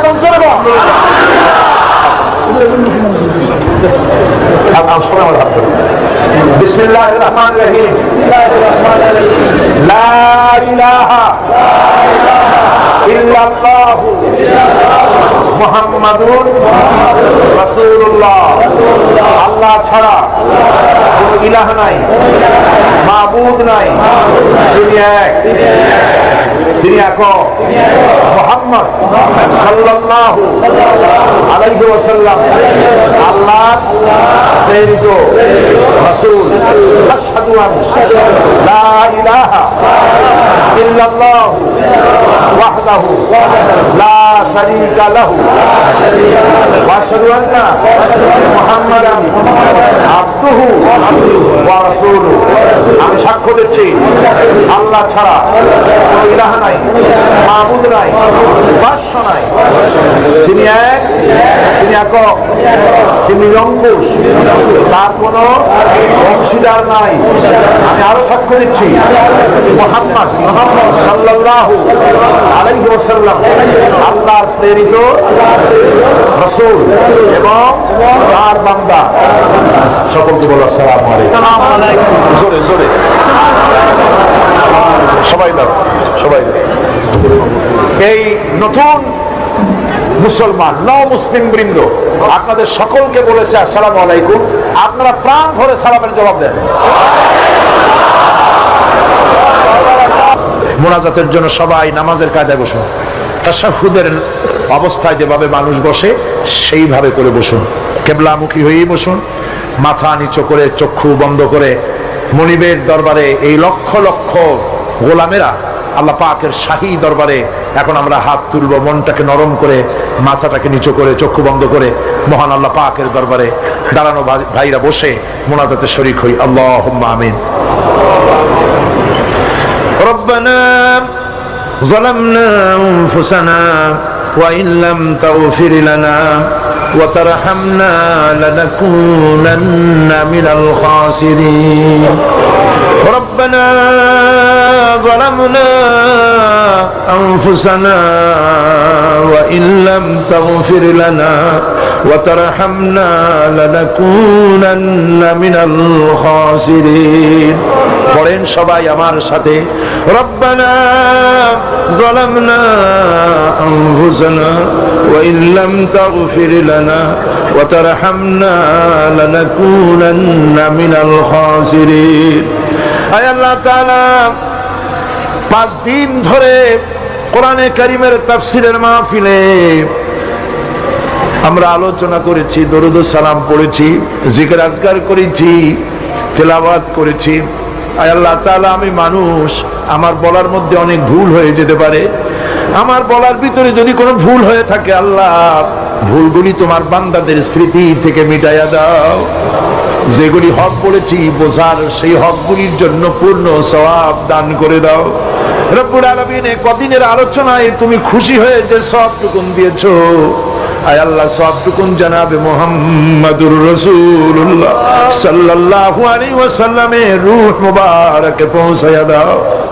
রব্বুল আলামিন হযরত আদম আলাইহিস সালাম থেকে নিয়ে আজ পর্যন্ত রাসূল করিম সাল্লাল্লাহু আলাইহি ওয়াসাল্লাম পর্যন্ত যত পয়গম্বর দুনিয়া থেকে বিদায় হয়ে গেছেন, আল্লাহ তাদের আরওয়ায়ে পাকের পরে হাদিয়া পৌঁছায় দাও।